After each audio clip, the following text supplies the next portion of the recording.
All right, communists. Yay. All right, of course, like always, we got to cover just a little bit of history. And communism, as a political ideology and historical force, traces its roots back to the 19th century, with early communal ideals surfacing in philosophical and religious traditions. Plato's Republic described a society where the guardian class owned no private property, attempting to eliminate the roots of conflict through collective life. Similarly, the early Christian communities, as described in the Acts of the Apostles, practiced forms of wealth sharing and mutual aid. And later, Thomas More's Utopia in 1516 imagined a society without private property, where all goods were held communally under state oversight, which was an egalitarian model that inspired future visions of social equality. These early experiments were not communist in the modern sense, but they embodied anti-elitist, anti-materialist themes that laid a conceptual foundation. And the turning point would come in the 1840s when Karl Marx and Friedrich Engels synthesized philosophy, history, and economics into a revolutionary critique of capitalism. In the Communist Manifesto, released in 1848, they argued that history was a story of class struggle and that capitalism would inevitably be overthrown by the proletariat, or the working class, in a revolution that would abolish private property, dismantle class structures, and eventually dissolve the state itself. Their vision of a classless, stateless society driven by the principle of from each according to his ability to each according to his needs will become the bedrock of communist thought and would provide the ideological fuel for generations of revolutionaries and guerrilla groups to come. What's that you're reading? Karl Marx? Surely you're not a communist. This theory would be first put into revolutionary action with the Bolshevik seizure of power in Russia in 1917. Led by Vladimir Lenin, the Bolsheviks overthrew the provisional government in the October Revolution and established the world's first communist state, the USSR. Claiming to act on behalf of the proletariat, the regime nationalized land and industry, dismantling the aristocracy and fighting a brutal civil war against anti-communist forces. Vladimir Lenin's government, though rhetorically committed to working-class democracy, would rapidly become authoritarian, as they would begin to justify repression as necessary to defend the revolution. His successor, Joseph Stalin, would entrench this authoritarianism through rapid industrialization and collectivization that turned the USSR into a global superpower, but at a staggering human cost. Stalin's Great Terror from 1936 to 1938, the famine in Ukraine or the Holodomor, mass executions, and the Gulag system would define the darker legacy of communism's success. Yet paradoxically, this society was the same one that would play a decisive role in defeating Nazi Germany during World War II, further boosting communism's global prestige. After 1945, the USSR would extend its influence over Eastern Europe and backed communist revolutions abroad, culminating in the victory of Mao Zedong in China in 1949. By the 1950s, nearly a third of humanity lived under communist regimes, and as the Cold War was underway, a global ideological, military, and cultural showdown between the capitalist West and the communist East would emerge. Communist influence would expand into Asia, Latin America, and Africa, while anti-communist hysteria and propaganda gripped Western nations, particularly the United States. And if you want to learn more about everything the US did in the name of anti-communism, just watch the CIA video on my channel. Now, the later decades of the 20th century exposed both communism's global reach and its internal contradictions. Communist governments would emerge in Cuba, Vietnam, Angola, Ethiopia, and beyond, often propelled by anti-colonial and revolutionary fervor, but the monolithic image of a united communist bloc would fracture. In Europe, popular discontent flared with movements like the Prague Spring of 1968, which was brutally crushed by the USSR, and also later with Solidarity in Poland. China would descend into chaos during Mao's Cultural Revolution, and in the 1980s, the Soviet Union, under Mikhail Gorbachev, attempted reforms with glasnost and perestroika, inadvertently accelerating its own demise. By 1989, one communist regime after another would collapse across Eastern Europe in the wave of peaceful revolutions, and in 1991, the Soviet Union itself disintegrated. Today, only 5 communist regimes remain: China, Cuba, Vietnam, Laos, and North Korea. And even these have largely abandoned orthodox Marxist economics in favor of mixed models, retaining authoritarian governance under a single-party system. The legacy of communism is both inspiring and horrific, as it offered a vision of equality and liberation, and uplifted millions through education and health initiatives, and even helped defeat fascism. But it also generated vast systems of repression and extinguished countless lives in the pursuit of this utopia. While its era as a dominant global political system has ended, the specter of communism still remains in political and cultural imagination, with symbols, critiques, protests, and even cautionary tales etched deeply into the story of the modern world, and with some groups still fighting the communist fight to this day.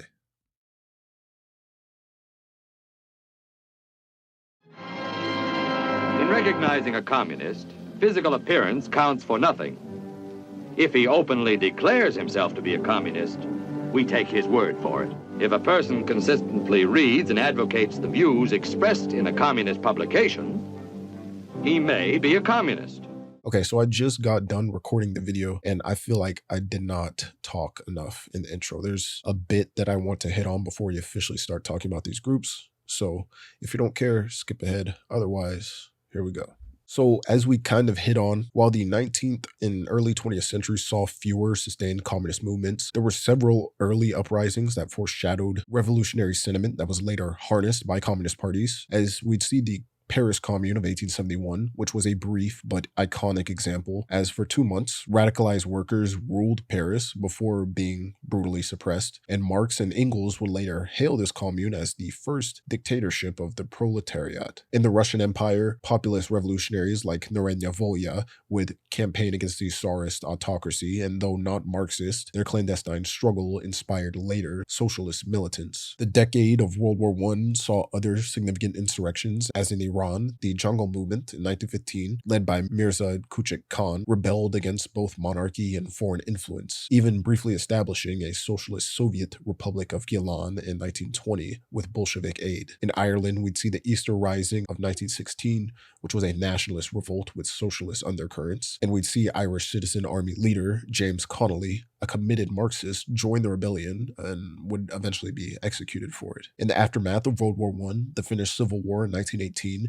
pitted a revolutionary Red Guard, that being urban workers and tenant farmers backed by Russian Bolsheviks, against a conservative White Guard of landowners and middle classes. The Reds would seize southern cities early on, but by May 1918, the White forces, with German assistance, had defeated the socialist insurgency, resulting in bloody reprisals and the exile or imprisonment of thousands of Red fighters. Fast forward to the World War II era, and we'd see communist-led movements spearheading anti-fascist resistance and social revolution. In Mongolia, a Soviet-backed revolution in 1921 expelled Chinese occupation and the old Buddhist theocracy, paving the way for the Mongolian People's Republic, which was the world's second socialist state after Soviet Russia. We see La Matanza, or the Massacre, which was a communist indigenous rebellion that took place in El Salvador between January 22nd and January 25th of 1932, which was followed by large-scale government killings in western El Salvador that resulted in the deaths of 10,000 to 40,000 people. In the Balkans, Josip Tito's communist partisans would wage guerrilla warfare against Axis occupiers from 1941 to 1945, and by the end of the war, they liberated Yugoslavia, abolished the monarchy,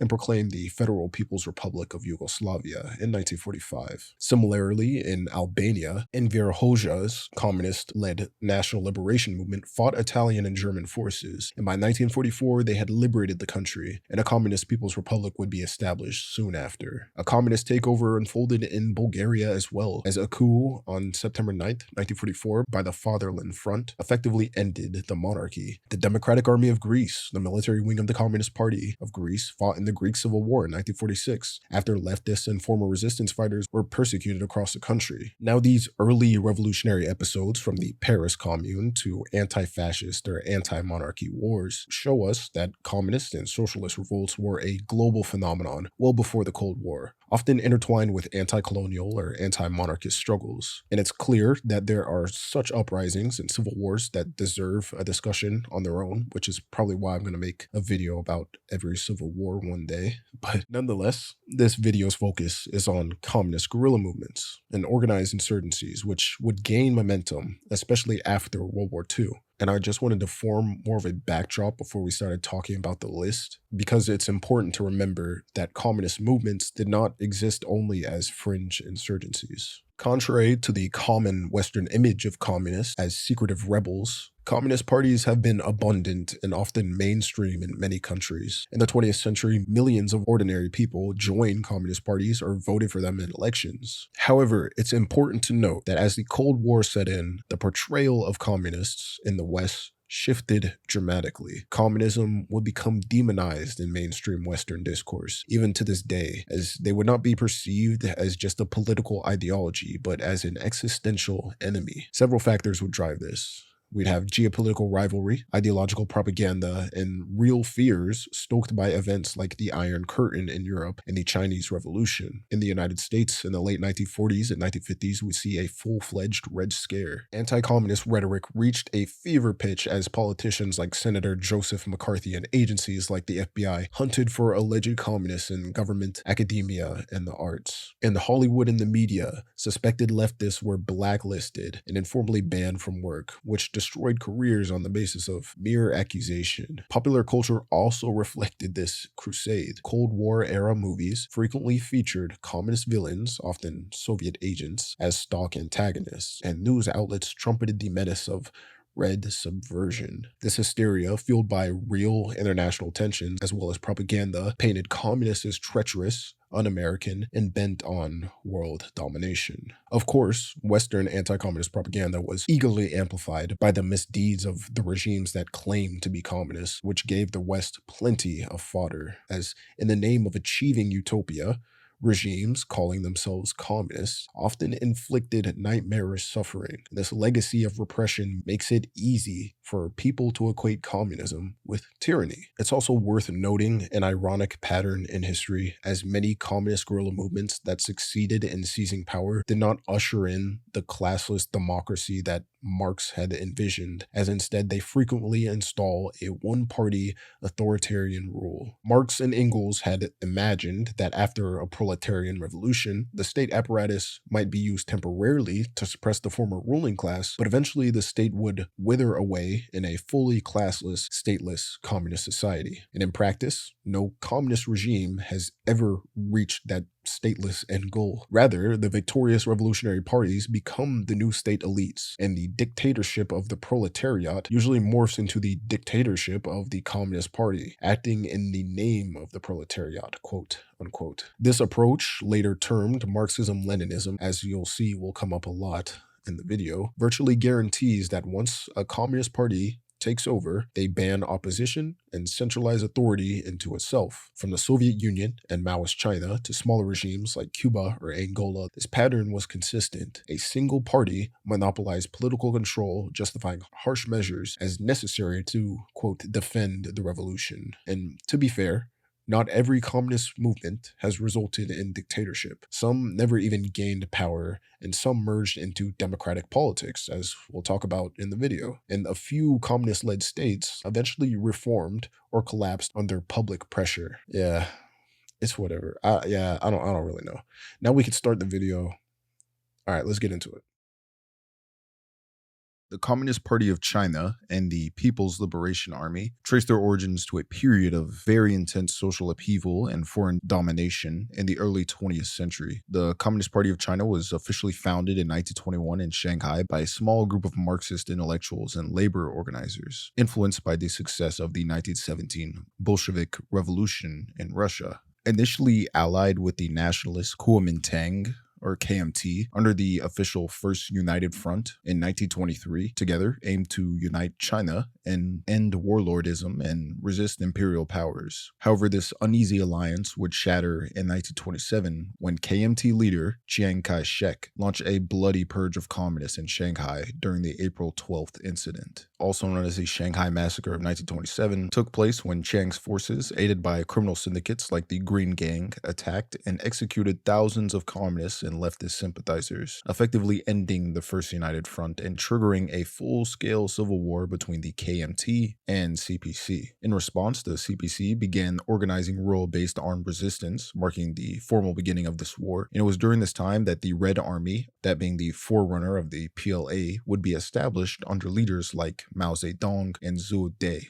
emphasizing guerrilla warfare, peasant mobilization, and land redistribution. From 1927 to the late 1940s, the CPC and its armed wing engaged in protracted conflict with both the Kuomintang and Japanese invaders. Mao Zedong's adaptation of Marxism-Leninism to Chinese conditions led to the development of People's War, a three-stage revolutionary strategy. The CPC expanded its influence in rural areas by implementing agrarian reform, eliminating landlordism, and promoting class struggle, which garnered significant peasant support. One of the defining moments in the CPC's military history was the Long March in 1934 to 1935, which was a strategic retreat over 6,000 miles that, despite heavy losses, preserved the core leadership and solidified Mao's ideological dominance within the party. During the Second Sino-Japanese War in 1937, the CPC and KMT temporarily set aside their hostilities and joined together in a second united front. But the communists used this opportunity to expand their base areas and strengthen the Red Army. And after Japan's defeat in 1945, civil war between the CPC and KMT would begin again.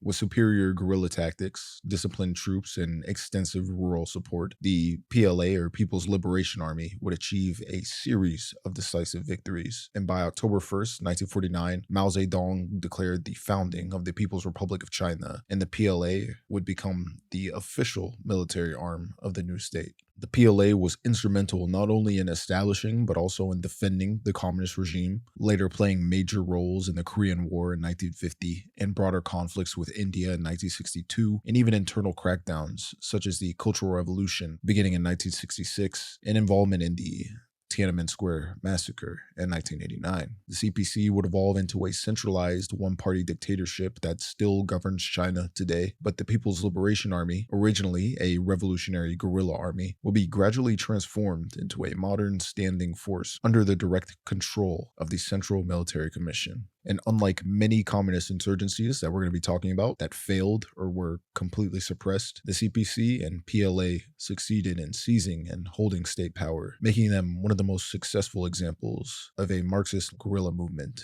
in history.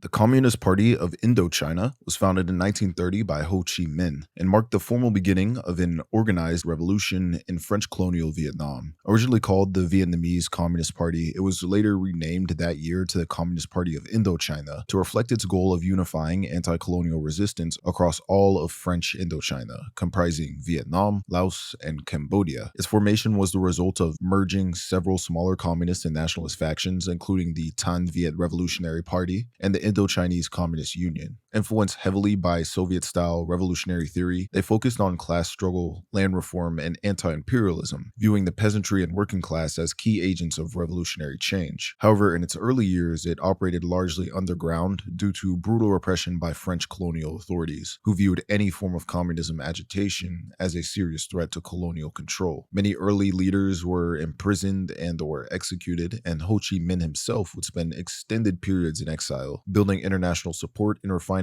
revolutionary strategy in places like China, the Soviet Union, and France.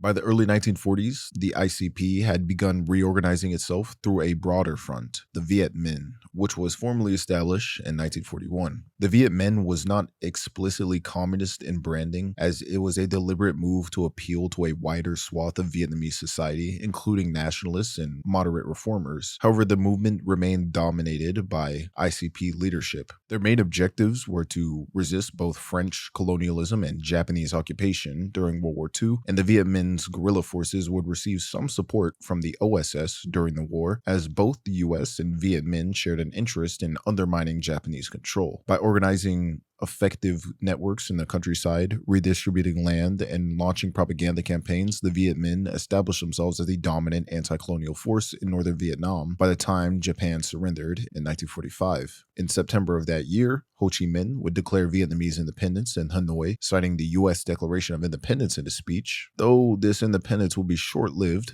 due to the return of French colonial forces. Thus, the French Indochina War would erupt soon after in 1946, with the Viet Minh leading the armed resistance against the reimposed French rule. The Communist Party of Indochina would officially dissolve and be replaced with the Workers' Party of Vietnam in 1951, and the Viet Minh, operating under this restructured political command, would engage in a highly organized guerrilla campaign that gradually evolved into conventional warfare. Utilizing their superior knowledge of terrain, peasant support, and increasingly sophisticated attacks, they would wear down French forces, and the war would culminate in the 1954 Battle of Dien Bien Phu, a decisive and symbolic victory that forced the French to withdraw and led to the Geneva Accords. Vietnam would then be temporarily divided into a communist north and an anti-communist south, which, as we know, set the stage for the later Vietnam War. And this whole debacle would represent another rare case of a communist guerrilla movement successfully transitioning into state power through armed struggle, also becoming a global symbol of anti-colonial resistance and ideological perseverance.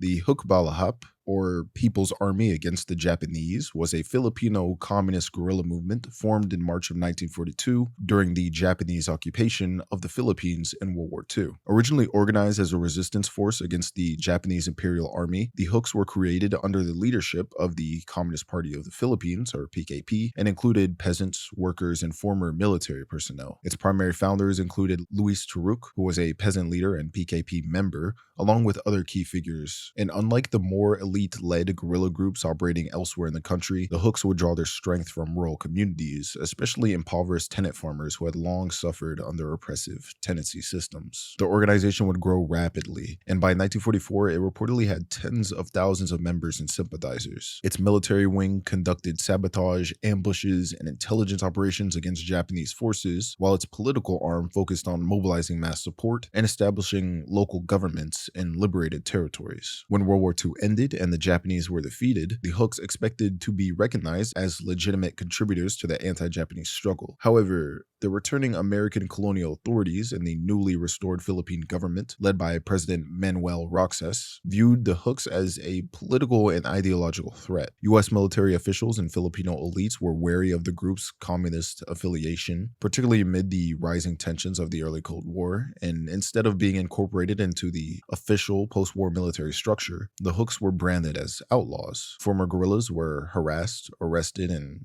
in some cases, summarily executed. And by 1946, the Hooks would reorganize under a new name, the People's Liberation Army, and launched an insurgency aimed at overthrowing the government and instituting a Marxist-oriented state. And Luis Turuk would emerge as the group's most prominent leader and spokesperson, advocating for land redistribution, peasant rights, and an end to U.S. military influence in the Philippines. The rebellion would reach its height between 1949 and 1951 when the group controlled significant parts of central Luzon and operated in other regions, and at its peak, the movement was believed to have 15,000 to 20,000 armed fighters and tens of thousands more civilian supporters. Despite enjoying early victories and mass peasant backing, they were unable to sustain momentum against the combined forces of the Philippine military and U.S. counterinsurgency support. Psychological warfare, improved intelligence, and targeted military strikes would significantly weaken the insurgency, and in 1954, Luis would surrender after years in hiding, effectively marking the end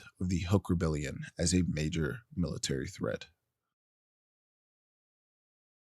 The Communist Party of Malaya was established in 1930 as an anti-colonial organization aiming to end British colonial rule in Malaya and establish a communist state. Initially operating as a small underground movement, they gained experience and influence through World War II through its military wing, the Malayan People's Anti-Japanese Army, or the MPAJA, which was formed in 1941 with British support to fight against Japanese occupation. Despite being communists, they aligned with the British in a temporary alliance, and they would grow into a capable guerrilla force, receiving arms, training, and supplies from British operatives. However, after Japan's surrender in 1945, tensions would escalate between the Communist Party of Malaya and returning British colonial authorities, as the British sought to restore control, while the Communist Party of Malaya believed the time had come for revolution. When peaceful efforts at political change were met with repression, the Communist Party of Malaya would return the armed struggle, forming the Malayan National Liberation Army, or MNLA,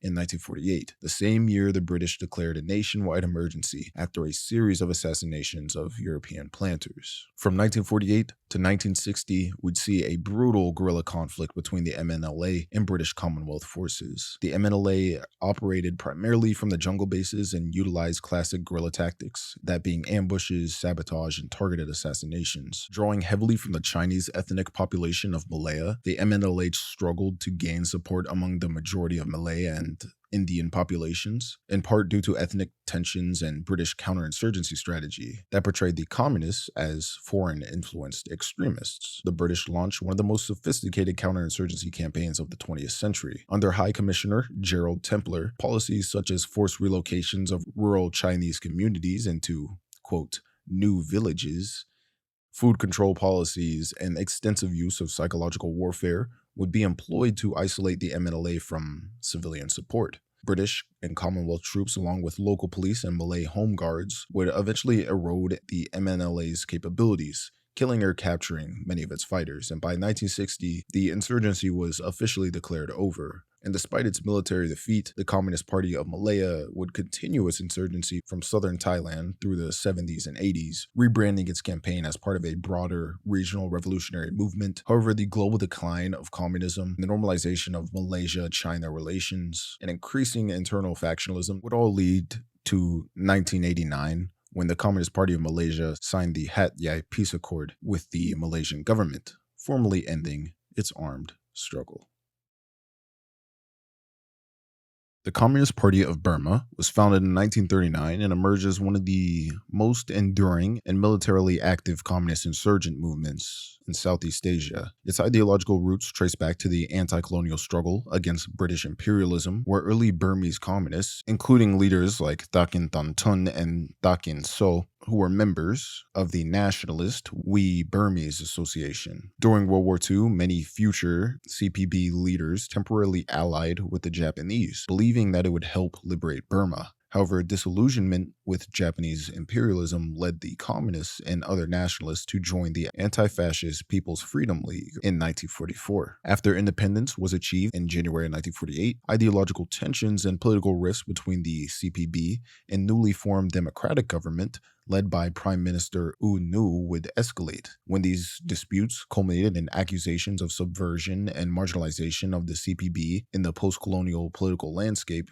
the party would go underground and launched an armed insurrection against the Burmese state in March of 1948, just 3 months after independence, marking the beginning of one of the world's longest-running communist insurgencies. The military wing of the CPB, also known as the Burma People's Liberation Army, was initially formed from disgruntled segments of the Burma Army, many of whom were disillusioned students, peasants, and Communist Party cadres. Now, the CPB was unique in that it launched its revolution not from rural backwaters like Mao and China, but from positions of relative strength in urban and central regions, including Mandalay and Pegu. However, these offensives were soon beaten back by government forces, and the CPB retreated to more remote mountainous regions along the Sino-Burmese border. Throughout the 1950s and 1960s, the CPB maintained guerrilla presence, especially in the northeastern frontier areas of Shan and Kachin states. Their tactics mirrored other Maoist-inspired movements, establishing liberated zones, recruiting ethnic minorities, and implementing rudimentary land reform. Yet their military efforts suffered from poor coordination, factionalism, and strategic overreach, especially as the Burmese government received military assistance from Western powers. After Tan Tun's assassination in 1968, the party's leadership would become increasingly aligned with hardline Maoist ideology and deepened its dependency on China for weapons, funding, and political guidance. And in the 70s and 80s, they would undergo a resurgence due to growing Chinese support, which included arms shipments and safe haven across the Yunnan border. During this period, the CPB shifted towards forming alliances with armed ethnic minority groups, including the Kokang and Wa peoples, effectively transforming itself into a coalition force with multi-ethnic composition. They would establish semi-autonomous base areas and operated de facto administrative structures in parts of northeastern Burma, running schools, clinics, and engaging in cross-border trade, sometimes including narcotics. Despite their resilience, ethnic tensions within the party would begin to simmer, and these exploded in 1989 when the ethnic Wa and Cong elements of the CPB mutinied and expelled the aging Burmese communist leadership. The party's armed structure would splinter into powerful regional militias, most notably the United Wa State Army, which would cut formal ties with Marxist ideology but maintain significant military and economic influence. And though the CPB continues to exist in name today, it is largely defunct as an insurgent force. The Pathet Lao was a communist guerrilla movement that emerged in the early 1950s as the Laotian branch of the broader Indo-Chinese Communist movement. Closely aligned with the Communist Party of Vietnam and the Viet Minh, as we talked about, the Pathet Lao would be founded in 1950 as the armed wing of the Laos People's Party, which was later renamed to the Laos People's Revolutionary Party. Their leadership was composed of primarily leftist Laotian nationals and intellectuals, most notably Khason Phomvihon, who would later become the country's head of state. The movement's foundation was rooted in anti-colonial resistance against French rule during the First Indochina War, where they fought alongside the Viet Minh. The Pathet Lao sought to end foreign domination, abolish the monarchy, and create a state based on class equality, peasant mobilization, and land reform. While they operated independently, they would rely heavily on logistical, political, and military support from North Vietnam, establishing its bases in northeastern Laos near the border. Following the Geneva Accords of 1954, which ended French colonialism in Indochina and temporarily divided Vietnam, the Pathet Lao was given administrative control of two provinces in northern Laos, Pong Sali and Hua Phan, though the agreement stipulated that Pathet Lao troops would be integrated into the Royal Lao Army and participate in democratic elections. This process largely failed, due in part to mistrust, political manipulation, and Cold War pressures. Instead of demobilizing, the Pathet Lao maintained its separate armed forces and political structure, effectively creating a state within a state. Throughout the 1960s, Laos became an important theater of the broader Vietnam War. Despite being officially neutral, the country was drawn into the conflict as the Pathet Lao escalated their insurgency against the US-backed Royal Lao government, which was supported by CIA-trained Hmong militias and American air power. Laos would then become the most heavily bombed country per capita in history due to US efforts to disrupt the Ho Chi Minh Trail, which passed through Pathet Lao-controlled territory and served as a vital supply line for North Vietnamese forces. Throughout the late 1960s and early 1970s, the Pathet Lao steadily expanded its influence, capitalizing on US war fatigue, political instability in the Royal Lao government, and its growing integration with North Vietnamese operations. By 1973, a ceasefire agreement led to the formation of a provisional government of national union, which effectively granted the Pathet Lao a legal share of power. However, this power-sharing agreement quickly collapsed as U.S. military aid to the royalist side dried up following the fall of Saigon in April 1975, and within months, the Pathet Lao swept through the country, seizing major cities and dismantling the monarchy. On December 2nd,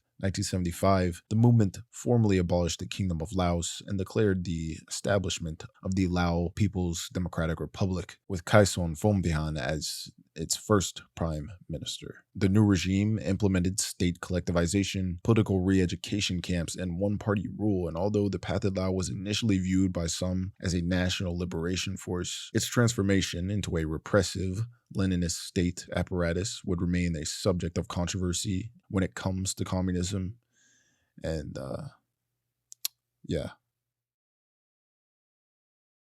The Korean People's Army, or KPA, was the military force of the Democratic People's Republic of Korea, and their origins came from the anti-Japanese guerrilla movement that emerged in the 1930s and 1940s. Many of its founding members, including future North Korean leader Kim Il-sung, were veterans of the Korean resistance against Japanese colonial rule from 1910 to 1945, and they operated mainly in Manchuria and sometimes under the umbrella of the Chinese Communist Eighth Route Army. These guerrilla fighters engaged in small-scale ambushes and sabotage missions against Japanese forces, often in extremely harsh terrain and under severe logistical constraints. And their ideology was shaped by a mixture of Korean nationalism and Marxist thought, which was reinforced by support from the Soviet Union. After Japan's eventual surrender in 1945, Soviet forces occupied the northern half of Korea and facilitated the transfer of power to a Korean communist leadership, which included Kim Il-sung. With Soviet backing, Kim consolidated military command among former partisans and communist loyalists, which laid the groundwork for a centralized military force. In 1948, following the establishment of North Korea, the Korean People's Army was officially founded, and it inherited most of its structure, personnel, and doctrine from Soviet military advisors and the partisan networks that had operated in China and Manchuria. By 1950, the Korean People's Army had grown to approximately 150,000 soldiers and was equipped with Soviet tanks, artillery, and aircraft. Eventually, North Korea would invade South Korea on June 25, 1950, and launched a full-scale offensive that quickly overran much of the South, capturing Seoul within days. While initially successful, the Korean People's Army overextended supply lines and it had lack of naval and air superiority, which were exposed once US and UN forces intervened. Although the war ultimately ended in a stalemate with the 1953 armistice, the conflict solidified the Korean People's Army as a central pillar of North Korean identity and governance. And after the war, the KPA was not demobilized, but expanded into a massive standing army and became a critical tool of political control and ideological enforcement. North Korea institutionalized the idea of Songun, or military-first politics, elevating the KPA into a position of supremacy within a state. And they would continue to influence North Korea's asymmetric military strategy to this day through their emphasis on underground facilities, special operations forces, irregular tactics, death camps, and yeah, you know how it goes. The Communist Party of Nepal was established in 1949, though their roots and ideological development would begin in the early 1950s. Inspired by Marxist ideology and the anti-feudal, anti-imperialist movements taking place across Asia, the CPN formed originally as a reaction to the monarchy's absolute rule and Nepal's semi-feudal structure. The party's early years were marked by intense repression under King Tribhuvan and later King Mahendra, which forced the movement underground. In the 1950s, the CPN sought legitimacy through electoral participation and ideological consolidation, advocating for democratic revolution with the ultimate goal of transitioning to socialism. However, internal disagreements over how to achieve these goals, especially the question of armed struggle versus parliamentary means, would plague the party for decades. Splits would become commonplace, and by the 1960s and 70s, the communist movement in Nepal had fragmented into several competing factions, each aligning differently with global ideological currents such as pro-Soviet,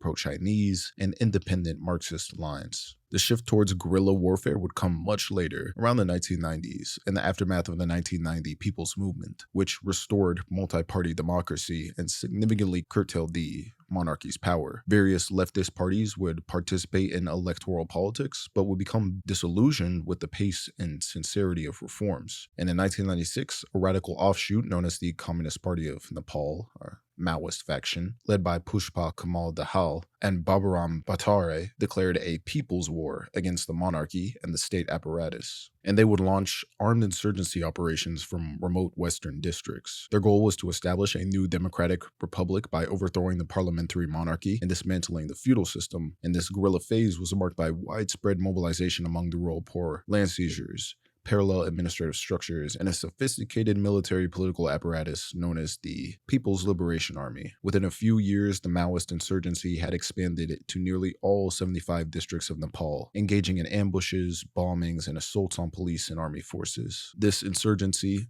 known as the Nepalese Civil War or the People's War from 1996 to 2006, claimed over 17,000 lives, and it fundamentally altered the political structure of Nepal. Despite international condemnation and government attempts to quell the movement, the CPN gained substantial legitimacy due to widespread rural grievances and the monarchy's inability to address poverty, land inequality, and corruption. The turning point would come in 2006, when mass protests, or the Second People's Movement, against King Gyanendra's autocratic rule created an opportunity for the Maoists to enter mainstream politics through the Comprehensive Peace Accord. The monarchy would be abolished in 2008, and Nepal was declared a secular federal democratic republic. Former guerrilla leaders would assume high positions in government, with Pushpa serving multiple terms as prime minister, and former PLA combatants were partially integrated into the national army or reintegrated into civilian life.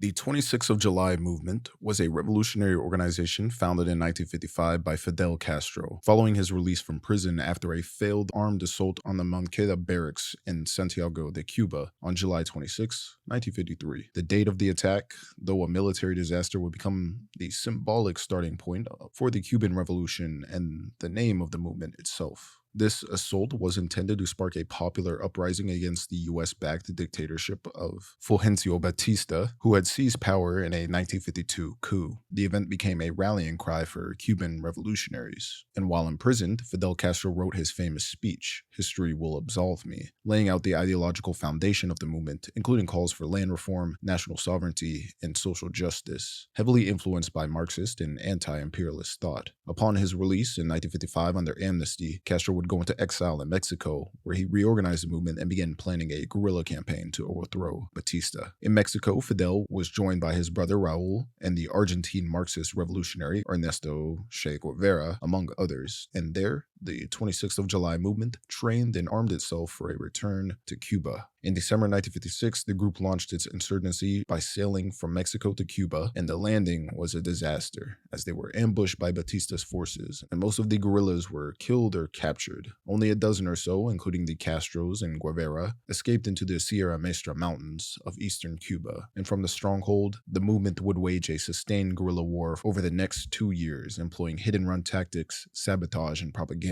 And the group would quickly gain support from peasants, workers, students, and urban professionals. They would eventually succeed in toppling Batista on January 1st, 1959, after a rapid series of military victories and nationwide general strike that paralyzed the regime, and Batista fled the Dominican Republic, and Castro's forces would march into Havana unopposed. In the aftermath, the July 26th movement was consolidated into a new revolutionary government, with Fidel Castro assuming increasing power and steering the country towards Marxist policies. The guerrilla movement evolved into the nucleus of Cuba's new ruling elite, forming the basis for the Cuban Communist Party, which was established in its modern form in 1965, and land reform, nationalization of industries, literacy campaigns, and alliances with the Soviet Union would follow, transforming Cuba into the first and only long-standing communist state in the Western Hemisphere. However, the success of this movement had profound global implications. Cuba had become a symbol of armed revolution against imperialism, which also inspired guerrilla movements throughout Latin America, Africa, and beyond, while also simultaneously becoming a focal point of Cold War tensions, especially after the 1961 Bay of Pigs invasion and the 1962 Cuban Missile Crisis. And yeah, you know how the rest goes.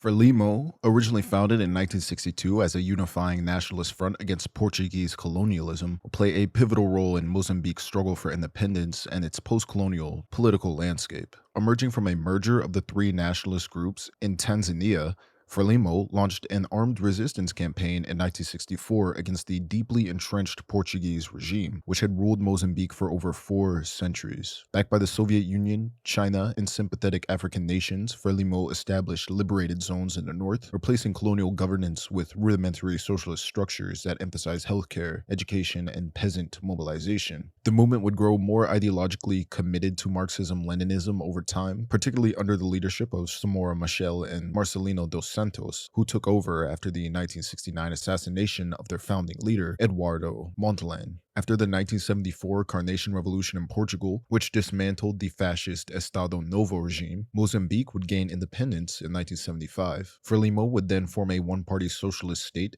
embarking on ambitious nationalization programs, literacy campaigns, and healthcare initiatives. And despite a near-absent skilled workforce and devastated economy, early gains in education and health, such as significant drops in illiteracy and infant mortality, would earn praise from international observers, including the WHO. However, the optimism of post-independence would soon face a harsh reality. FRELIMO would be quickly thrust into a brutal civil war with RENAMO, an anti-communist rebel group that was supported by white minority regimes in Rhodesia and apartheid South Africa. The war, compounded by natural disasters and economic missteps such as over-reliance on state farms, would completely devastate the nation. By the 1980s, FRELIMO, under Joaquim Chissano's leadership, following Michel's mysterious death in a 1986 plane crash, crash will begin to shift course. In 1987, economic liberalization would begin through World Bank and IMF reforms, and by 1989, the party officially dropped Marxism-Leninism in favor of democratic socialism. A new constitution in 1990 would end one-party rule and set the stage for multi-party elections. Although FRELIMO would continue armed resistance, a peace accord would eventually be signed in 1992, ending the 16-year war. In the 1994 elections, FRELIMO won a majority, and despite accusations of electoral misconduct, they would maintain power into the 21st century, rebranding themselves as a democratic socialist party while steadily integrating Mozambique into the global capitalist system. The Communist Party of India, Marxist-Leninist faction, or CPI-ML, would be established in 1969 by the radical wing of the Communist Party of India, Marxist faction. Now, they were frustrated what they viewed as a drift towards electoral revisionism, and this movement would be spearheaded by leaders like Charu Majumdar, Suraj Dutta, and Kanu Sanyal, and this group would emerge as a revolutionary vanguard determined to launch a Maoist-style armed uprising across India. Drawing inspiration from China's Cultural Revolution and receiving moral encouragement from Beijing, the party adopted a strategy of protracted people's war, beginning with the Naxalbari uprising in West Bengal, which was a peasant revolt involving mainly tribal communities, but also spread to regions like Bihar, Uttar Pradesh, and Andhra Pradesh. The movement, fueled by youth radicalism and disenchantment with mainstream left politics, would become known as the Naxalite movement, and their ideology centered on the rejection of electoral democracy and parliamentary participation, advocating instead for the annihilation of class enemies and armed revolution as the sole path to emancipation. Their early activities included the establishment of guerrilla squad and the creation of liberated zones, especially in rural areas, and they attracted a wide base of support among students, landless laborers, and marginalized peasants, but also quickly invited the wrath of the Indian state, which would respond with intense repression. By the early 1970s, they were already splintering due to both external pressure and internal ideological disputes. While the movement initially aimed to emulate China's model of mass-based armed revolution, it degenerated in some areas, leading to sectarian violence and targeted killings. In 1971, a significant split would occur when Satyanarayan Singh broke away from Charu Majumdar's leadership, criticizing his strategy of indiscriminate violence and the cult of individual terrorism. After Majumdar would die in police custody in 1972, the party would fragment into a multitude of factions. Some, like the CPI Liberation, would distance themselves from Majumdar's more extreme tactics and move towards legal political engagement, and others, like the CPI Mahadev Mukherjee faction, continued to uphold Majumdar's doctrine of armed revolution and annihilation of class enemies. Today, there is a wide spectrum of Naxalite and Maoist-inspired groups still active in India, ranging from moderate leftist parties to armed insurgent movements operating in parts of central and eastern India. The National Liberation Army, or ELN, is a Marxist-Leninist liberation theology-inspired guerrilla insurgency that has played a major role in Colombia's ongoing internal conflict since its founding in 1964. Emerging from a group of Cuban-trained revolutionaries and leftist intellectuals under Fabio Vasquez Castano, the ELN drew ideological influence from both Che Guevara and the teachings of Christian liberation theology. Among its early iconic figures was Camilo Torres Restrepo, a Catholic priest who joined the insurgency and was killed in his first combat mission, and ended up becoming a martyr-like symbol of the ELN's blend of Catholic moralism and communist militancy. The group distinguished itself from the more peasant-based FARC by attracting students, priests, and urban radicals, while pursuing a utopian vision of a Christian socialist Colombia free from imperialism and economic exploitation. Under the leadership of Father Manuel Perez Martinez, the ELN's ideology crystallized into a hybrid of Marxism and Catholic social justice, emphasizing the construction of a dignified and egalitarian society. While they initially targeted foreign corporations and state infrastructure, they also gradually relied on kidnappings, extortion, and control over local economies to sustain their operations, leading to them being designated as a terrorist organization by multiple countries and the EU. And over the decades, their trajectory has been shaped by intermittent negotiations, persistent violence, and complex regional alliances. Despite surviving major military offensives like Operation Operation Nori in the 1970s and losing several top leaders to illness or combat, the group retained operational capacity by shifting efforts to decentralized rural warfare and exploiting Colombia's difficult terrain. Peace efforts would eventually start in the early 2000s, but have been repeatedly undermined by the ELN's continued reliance on hostage-taking and sabotage. Most notably, a 2019 car bombing in Bogota would completely shatter diplomatic efforts and led to the suspension of talks. Today, they've expanded their presence along the Venezuelan border, even allegedly receiving arms and protection from elements of the Venezuelan military, and they have forged ties with FARC dissidents. And although peace talks resumed in 2022 under President Gustavo Petro, hopes would be diminished again in January 2025 after a massacre in Tibu prompted the Colombian government to suspend negotiations. And today, the ELN remains one of Latin America's longest-standing insurgent movements.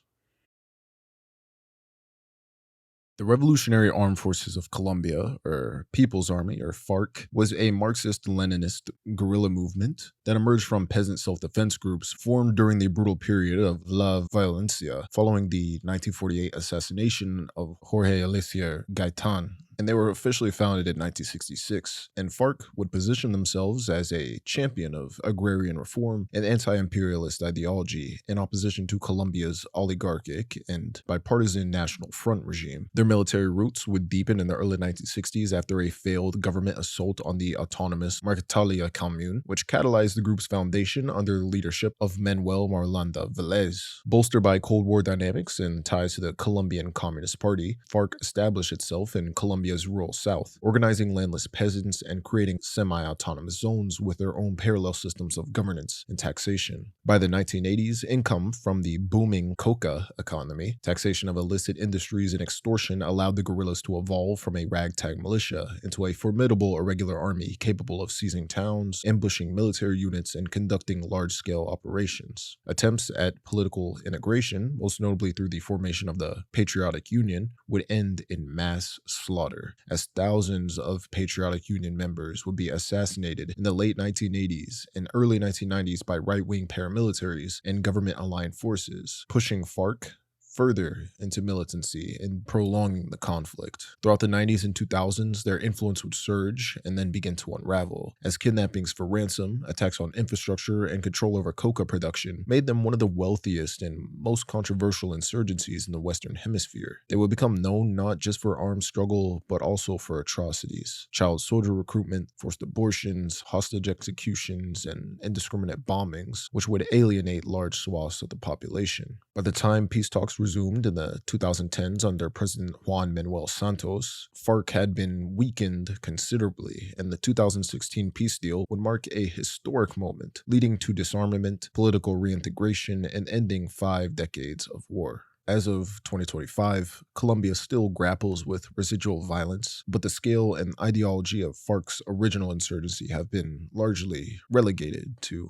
history, as majority of their former fighters would enter civilian life, with some joining the newly formed political party, the Common Alternative Revolutionary Force. The Popular Liberation Forces, or FPL, was one of the earliest and one of the most ideologically driven guerrilla organizations in El Salvador, formed on April 1st, 1970, in response to the entrenched military dictatorship that dominated the country. They emerged from a radical faction of the Communist Party of El Salvador, which had grown disillusioned with peaceful reform and concluded that armed struggle was necessary for systemic change. The FPL was spearheaded by prominent leftist figures such as Salvador Caetano Carpio, often considered the group's ideological architect. Early on, they embedded themselves in rural communities, particularly in the northern and central regions of the country, working with peasants, farmers, and students to build a broad base of support, and by the mid-1970s, they had helped organize the People's Revolutionary Bloc, a mass front of unified trade unions, student organizations, and rural workers, all under one revolutionary banner. This grassroots momentum would be instrumental in leading to the eventual formation of the Farabundo Martir National Liberation Front, or FMLN, in 1980, which was an umbrella organization that united 5 major guerrilla groups for the purpose of waging full-scale civil war against the Salvadoran government. Throughout the Salvadoran Civil War, the FMLN would draw heavily from liberation theology, which was a movement within the Catholic Church that emphasized social justice and solidarity with the poor, and also helped them recruit rural populations through religious networks. However, the organization was not without internal strife, as a major rupture occurred in April 1983 when prominent commander Melida Anaya Montes would be assassinated in Nicaragua, allegedly on the orders of Carpio himself. The incident shook the organization, leading to Carpio's suicide and the appointment of Leonel Gonzalez as Secretary General. Now, despite this turbulence, the FPL continued to operate until the 1992 Chapultepec Peace Accords, after which it disbanded its military wing and fully integrated it into the political apparatus of the FMLN. By 1995, the FPL would cease to exist as an independent entity and absorbed into the FMLN's broader political framework as El Salvador would transition from war to peace. The Viet Cong, or VC, was the communist-led armed insurgency in South Vietnam, formerly organized under the National Liberation Front of South Vietnam and operating militarily as the Liberation Army of South Vietnam. Established by North Vietnam on December 20th, 1960 in Tan Lap Village, its roots lay in southern Viet Minh cadres, who we talked about. These regroupees had relocated north after the 1954 Geneva Accord and received military training and would later be sent back south along the Ho Chi Minh Trail to spark a rebellion. The Viet Cong sought the overthrow of the US-backed South Vietnamese government and the unification of Vietnam under communist rule. While communist propaganda portrayed the Viet Cong as a grassroots nationalist movement indigenous to the South, post-war admissions would confirm that it was operated under the political and military leadership of Hanoi. The Viet Cong would quickly escalate from political agitation to armed struggle by 1959, launching assassinations, bombings, and ambushes, targeting government officials, civilians, and foreign interests. Its most famous campaign was the 1968 Tet Offensive, which struck over 100 urban centers, including a raid on the US Embassy in Saigon, and resulted in a massacre of over 3,000 civilians. Although a tactical disaster for the Viet Cong, which cost them tens of thousands of fighters and crippled its urban networks, this offensive would deal a psychological blow to US public opinion, and it would shift American strategy. Over time, the Viet Cong's role diminished as the North Vietnamese Army, or PAVN, would assume the primary combat role, especially after 1970, when Cambodian sanctuaries were lost and recruitment in the South collapsed. Now, despite their weakening military presence in the later war years, the Viet Cong remained integral to North Vietnam's strategy, serving as the political and logistical framework for insurgency in the South. It used an extensive network of cadres to mobilize rural peasants, maintain liberated zones, and coordinate with the PAVN. The Viet Cong would also receive arms and supplies via both the Ho Chi Minh Trail and Sihanouk Trail through Cambodia, while employing guerrilla tactics, night raids, ambushes, assassinations, and terror operations that targeted not only military personnel but also civilian officials, hamlets, and refugee camps. By the early 1970s, the Viet Cong was largely subordinated to the PAVN, participating in joint offensives such as the 1972 Easter Offensive and the final 1975 Spring Offensive. And following the fall of Saigon on April 30th, 1975, the Provisional Revolutionary Government, which was heavily staffed by northern Vietnamese cadres, took control of the South. And within 2 years, the Viet Cong was formally dissolved, merging into the Vietnamese Fatherland Front on February 4th, 1977, as North and South Vietnam were unified into the Socialist Republic of Vietnam. Like I said, despite the Viet Cong being called the National Liberation Front of South Vietnam and Liberation Army of South Vietnam, it was confirmed that the Viet Cong was an extension of the North Vietnamese Army, and the group shouldn't be seen as a purely indigenous Southern revolution. And today, Vietnam is a unified socialist republic under the Communist Party. Its leadership traces their direct lineage back to the wartime government in Hanoi, and while the country has embraced market-oriented economic reform since the late 1980s, its one-party political system remains firmly in place. The Sandinista National Liberation Front, named after anti-imperialist rebel leader Augusto Cesar Sandino, emerged in the 1960s from a fragmented Nicaraguan left that opposed the US-backed Somoza dictatorship. Heavily inspired by the Cuban Revolution and armed with Marxist and Christian socialist ideology, the Sandinista National Liberation Front, or FSLN, began as a guerrilla movement led by figures like Carlos Fonseca, Tomas Borja, and Daniel Ortega. Through a blend of rural insurgency and urban insurrection, it gradually built a revolutionary alliance that included students, intellectuals, clergy, and disaffected elites. In 1979, after a series of uprisings and the erosion of the U.S. support for the Somoza regime, the FSLN seized power and formed a ruling junta. Now, the Sandinistas swiftly implemented sweeping reforms, including a massive literacy campaign, land redistribution, and nationalization of Somoza-owned assets, while also establishing institutions like the Sandinista Defense Committees to monitor and mobilize the population. These reforms garnered support among the rural poor and progressive circles worldwide, but were also criticized for stifling dissent and consolidating power in a one-party system. The 1980s would then see the FSLN government be locked in a brutal civil war against the Contras, who were backed by the United States. The Contras were composed largely of former Somoza National Guard forces and other anti-Sandinista factions, and this conflict would completely devastate Nicaragua's economy. And we've talked about the Iran-Contra affair hundreds of times, but for those who don't know, this was a secret U.S. operation where the Reagan administration officials sold weapons to Iran, using Israel as a middleman, despite an arms embargo, which was illegal at the time, and profits from these arms sales were illegally funneled to fund the Contra rebels in Nicaragua, and the Contra networks would finance themselves by trafficking cocaine into the U.S., with the CIA looking the other way. Yeah, you know how it goes. This conflict would devastate Nicaragua's economy, which was already struggling under a U.S. embargo and the cost of war. And despite early gains in healthcare and education, often assisted by Cuba and the Eastern Bloc, the Sandinistas were accused of widespread human rights violations, censorship, and abuses against indigenous groups like the Mosquito. Meanwhile, the United States would be condemned by the International Court of Justice for illegally funding and arming the Contras, and the war-ravaged nation of Nicaragua would eventually hold elections in 1990 under international pressure, and the FSLN would lose to opposition candidate Violeta Chamorro, which marked a peaceful transfer of power. Despite the loss, Daniel Ortega would retain leadership of the FSLN, returning to power in 2006, and has since overseen democratic backsliding, alleged electoral fraud, and severe repression of opposition, which ironically transformed the revolutionary movement into an increasingly authoritarian regime. Daniel Ortega has been the president ever since, consolidating power through constitutional changes, dismantling term limits, controlling the judiciary, and cracking down on independent media and opposition figures. And his wife is vice president and widely seen as a co-ruler, making the current government a family-run authoritarian regime that still calls itself Sandinista, but operates more like a police state.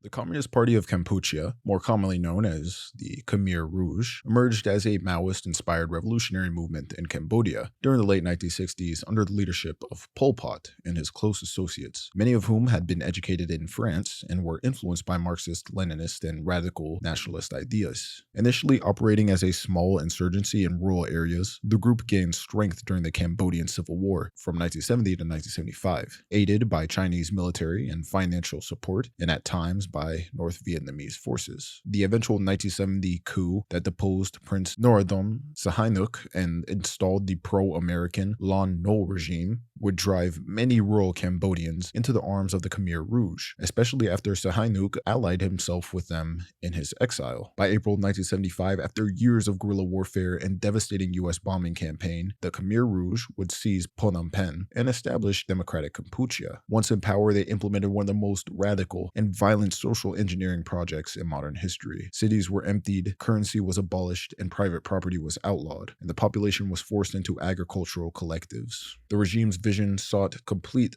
egalitarianism and the eradication of perceived, quote, enemies of the revolution, which included not only political opponents and former officials, but also intellectuals, ethnic minorities, religious leaders, and even members of their own ranks who were accused of disloyalty. The result was the Cambodian genocide, which killed an estimated 1.5 to 2 million people, roughly a quarter of the population, through executions, forced labor, famine, and untreated disease. The Khmer Rouge's rule from 1975 to 1979 was marked by extreme brutality, paranoia, and internal purges, with its ideology blending Maoist, agrarian, socialism, and ultra-nationalist Khmer chauvinism. Ethnic Vietnamese, Sham Muslims, Chinese Cambodians, Buddhist monks, and other minority groups were subjected to targeted persecution, with policies that met the legal definition of genocide in these cases. The infamous Tuol Sleng prison in Phnom Penh will become a symbol of the regime's repression, where over 20,000 detainees, often party treason, would be tortured tried and executed.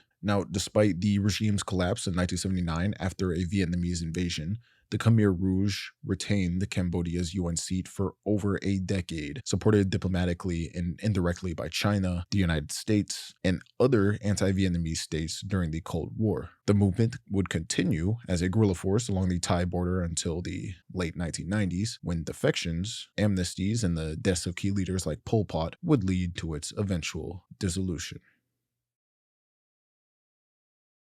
The Popular Front for the Liberation of Palestine, or PFLP, is a secular Marxist-Leninist organization founded in 1967 by George Habash, a Palestinian Christian who viewed the struggle for Palestinian liberation as inherently tied to broader anti-imperialist and pan-Arabist revolutions across the Arab world. Rooted in the earlier Arab Nationalist Movement, or ANM, the PFLP aimed to not only dismantle the State of Israel, but also to overthrow reactionary Arab regimes, seeking the creation of a unified, democratic, and classless Arab society. From its inception, the PFLP rejected any form of negotiation that acknowledged Israel's legitimacy, instead advocating for a single binational state where Jews and Arabs could coexist without discrimination. And the group gained infamy in the late 1960s and 1970s for pioneering aircraft hijackings and high-profile international operations, which all drew global attention and helped shape the PFLP's reputation as a symbol of radical resistance. However, its alignment with leftist authoritarian states like the Soviet Union,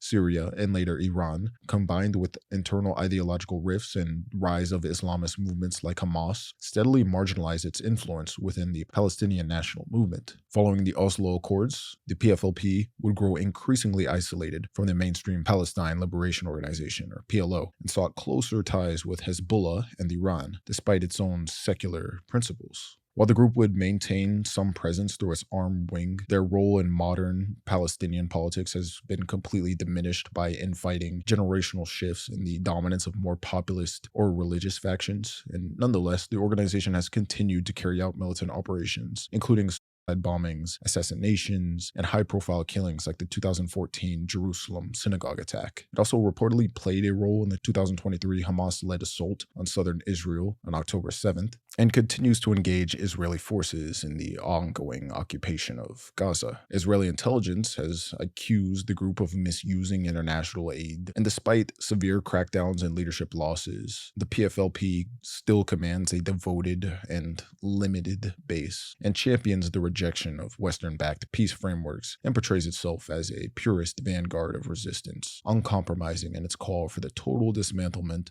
of Israel and broader revolution across the Arab world. The Democratic Front for the Liberation of Palestine, or DFLP, emerged in 1969 as a Marxist-Leninist and Maoist splinter group from the Popular Front for the Liberation of Palestine, or PFLP, led by Nayef Hawatmeh, a Jordanian Christian and one of the most enduring figures of the Palestinian left. This movement was rooted in a commitment to secularism and socialist revolution. The DFLP initially positioned itself as a more ideologically disciplined and theoretically rigid alternative to the PFLP, and while both factions shared a vision of binational classless Palestine where Arabs and Jews could coexist without oppression, the DFLP emphasized the Maoist principles of people's war and grassroots mobilization. In the 1970s and early 1980s, the DFLP received substantial financial and logistical support from Soviet-aligned states, particularly Libya and South Yemen, which helped the group build up its military capabilities, and they would gain notoriety for their role in the 1974 Malayan massacre, in which 27 Israeli civilians, mostly schoolchildren, were killed. A brutal act that, while condemned internationally, cemented the group's reputation as a serious militant force. Despite its early focus on armed struggle, the DFLP began to shift in its strategy in the wake of the Yom Kippur War, joining Fatah and other factions, promoting a two-state solution within the PLO framework. Throughout the 80s, they clashed ideologically with Yasser Arafat's growing pragmatism, eventually suffering an internal split when senior member Yasser Abed Rabo supported peace talks, which eventually led to his departure and the formation of the FIDA in 1993. As the Palestinian political landscape evolved in the post-Oslo era, the DFLP struggled to maintain their relevance amidst the rise of Islamist movements like Hamas and the decline of Soviet patronage. Once a major player within the PLO, the group saw their influence wane, and during the Second Intifada, the DFLP's military wing would return to action with a series of attacks on Israeli military targets, targets, signaling a partial revival. However, in their later years, the group would largely be overshadowed until it reemerged during the 2023 Israel-Gaza war, fighting alongside Hamas and other factions and confirming their alleged participation in the October 7th attacks. Despite their renewed military engagement, their political influence remains limited, and they continue to maintain a modest base among Palestinian refugees in Lebanon and Syria. The Popular Liberation Army, or APL, was founded in 1967 as the militant wing of the anti-revisionist Communist Party of Colombia, the Marxist-Leninist faction. This was a Maoist offshoot that broke from the Soviet-aligned Colombian Communist Party, and they aimed to ignite a socialist revolution through rural insurgency, establishing a peasant-based guerrilla front in Colombia's countryside. However, unlike larger insurgent groups such as the FARC and ELN, the EPL struggled to gain significant traction in their early years, suffering major losses in the 1970s due to internal dissent and targeted military operations. After briefly abandoning Maoism for orthodoxy, the EPL would enter peace talks and a ceasefire with the Colombian government in 1984, only to withdraw after the 1985 assassination of their leader, Ernesto Rojas. The group became increasingly fragmented, and by the early 1990s, the Colombian military and right-wing paramilitary forces had significantly weakened their operational capabilities. And in 1991, majority of EPL members accepted demobilization under President Cesar Gaviria's administration and founded a political party called Esperanza, Paz y Libertad. This new political formation quickly found itself in a deadly crossfire as former leftist allies like the FARC and ELN denounced the ex-APL as traitors and accused them of collaborating with right-wing paramilitaries, which resulted in hundreds of assassinations and violent retaliations. Meanwhile, a small dissident faction under Francisco Caraballo rejected demobilization and continued armed struggle under the EPL name until its capture in 1994. Despite significant attrition and complete loss of national influence, they have maintained a diminished but persistent presence, and the EPL is no longer a major ideological force in Colombia's leftist insurgency. The People's Revolutionary Army, or ERP, was the militant arm of the Workers' Revolutionary Party, which was a Marxist-Leninist, Trotskyist organization in Argentina that quickly adopted Maoist principles and guerrilla warfare strategies. Inspired by Che Guevara's doctrine in the Cuban Revolution, the ERP began its armed insurgency in 1969 against Argentina's military dictatorship led by General Onganía. Its early operations focused on urban guerrilla tactics, that being assassinations, kidnappings, and bombings of state officials and multinational corporations. And one of the more infamous early actions was the 1973 kidnapping of Exxon executive Victor Samuelson, for which they secured a $14 million ransom. Throughout the 1970s, the group remained active even as Argentina transitioned back to civilian rule under Juan Perón, as the group viewed Peronism as insufficiently revolutionary, and they would commit attacks such as the Azul Barracks assault in 1974 and the Monte Chingolo offensive in 1975, involving nearly 1,000 ERP members. Despite some tactical successes, these large-scale operations increasingly ended in bloody defeats, and the Argentinian military would launch Operation Independence in 1975, which was later expanded nationwide during the Dirty War, which we've talked about, which was just a large counterinsurgency against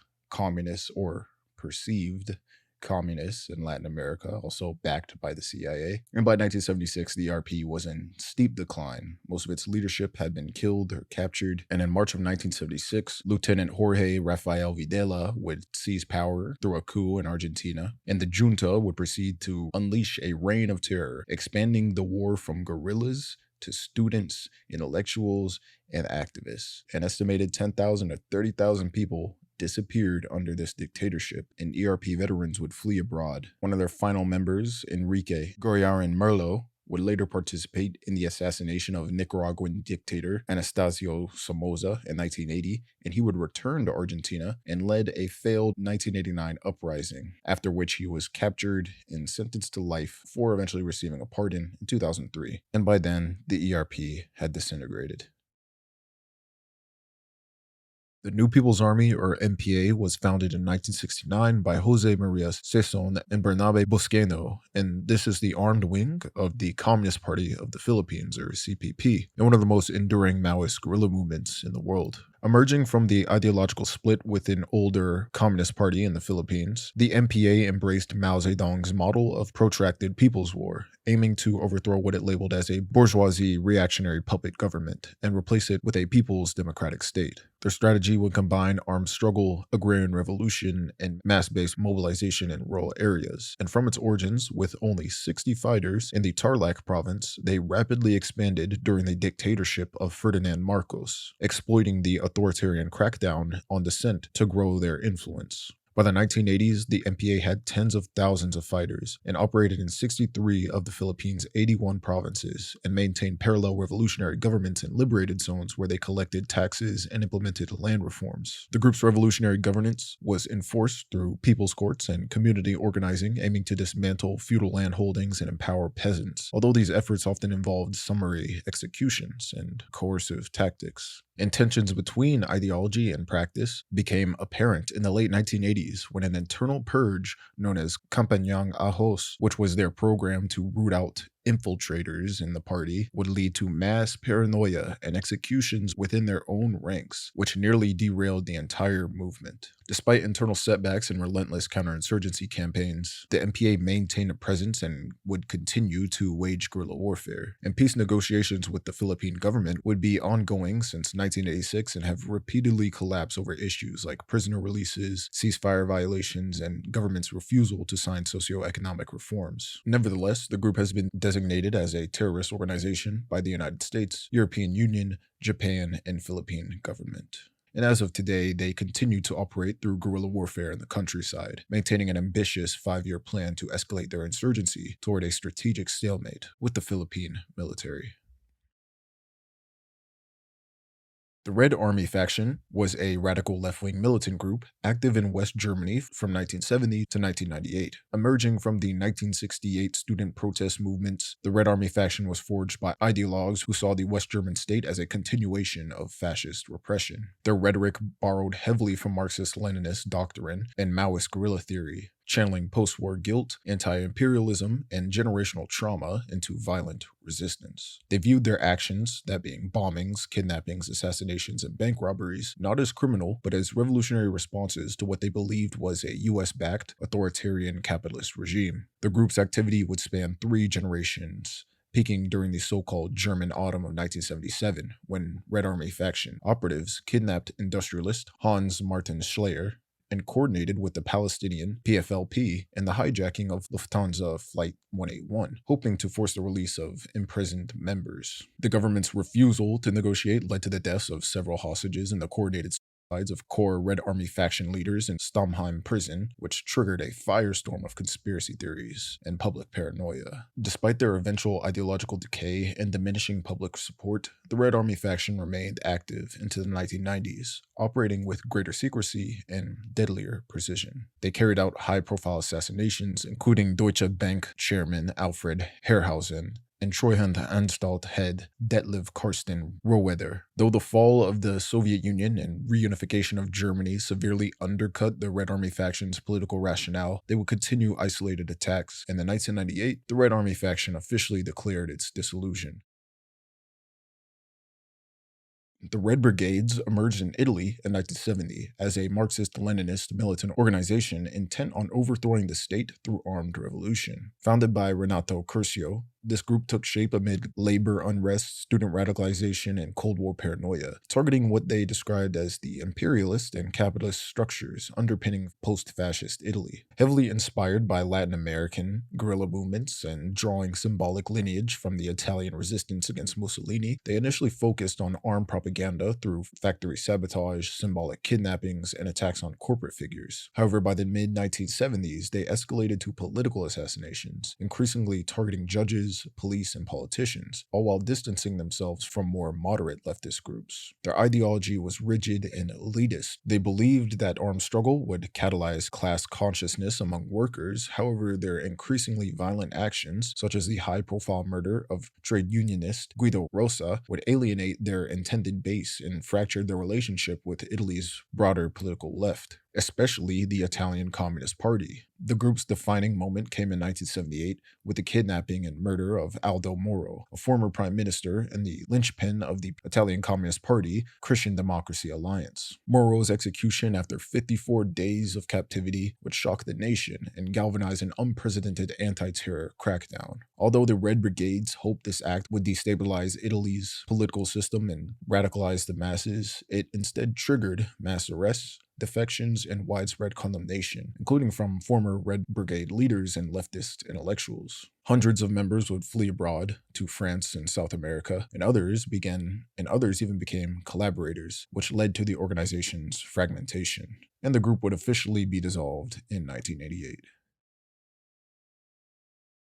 The Japanese Red Army was a far-left militant group founded in 1971 by Fusako Shigenobu and Tsuyoshi Okudara, with the aim of sparking a global communist revolution and overthrowing the Japanese monarchy and government. Emerging from the radical student movements of the late 1960s and a splinter faction of Japan's Red Army faction, the Japanese Red Army, or JRA, quickly became one of the most feared international terrorist organizations of the 70s and 80s. The group gained disproportionate notoriety for its audacious, brutal attacks across the globe, often in collaboration with the Popular Front for the Liberation of Palestine, or PFLP, and backed by regimes like Libya, North Korea, and Syria. Their most infamous act was the 1972 Lod Airport massacre in Tel Aviv, where 3 JRA operatives killed 26 civilians and injured dozens more with automatic weapons and grenades. This catapulted the JRA onto the world stage, and over the following years, they conducted a spree of hijackings, embassy sieges, bombings, and mortar attacks from Europe to Southeast Asia to the Middle East, demanding the release of imprisoned comrades and ransoms, often running into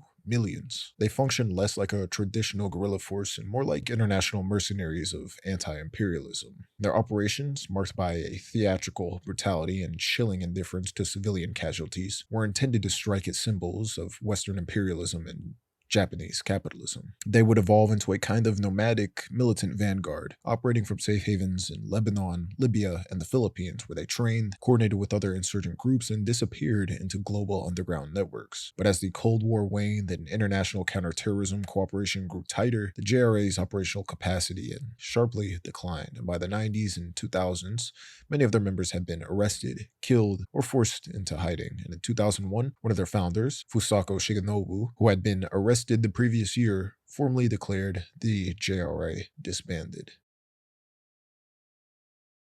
The Communist Party of Turkey, or the Marxist-Leninist faction, or TKP-ML, is a Maoist guerrilla organization that has waged an armed insurgency against the Turkish state since its founding in 1972. They emerged from a splinter faction of the Revolutionary Workers and Peasants Party of Turkey and was organized by Ibrahim Kaypakya, a revolutionary theorist who fused Marxism-Leninism with Mao Zedong thought. The party was formed in response to the military's crackdown following Turkey's 1971 memorandum, which was a period of repression against the left, during which Kaypakya was arrested and later tortured to death in 1973. Despite his death, the TKP-ML survived and rebuilt its organizational structure through the 70s, which culminated in their first party congress in 1978. The group's armed wing, which was called the Liberation Army of the Workers and Peasants of Turkey, or TIKO, will become central in their strategy of protracted people's war, engaging in guerrilla actions, primarily in the Tukeli region. The TKP-ML's operations included propaganda stunts such as hijacking a television broadcast in 1985, as well as attacks on infrastructure, police stations, and military targets. And they would most notably join the Kurdish-led fight against ISIS in Syria. However, following the territorial defeat of ISIS, they redirected their militant activities against Turkish-backed forces in northern Syria. And despite their involvement in high-profile anti-terror operations against jihadist groups, the Turkish government continues to designate TKP-ML as a terrorist organization due to their long-standing insurgency and Marxist-Leninist Maoist ideology. And today, they maintain a low-intensity guerrilla presence both inside Turkey and in conflict zones like Syria, framing their struggle within the broader context of global proletarian revolution and anti-imperialist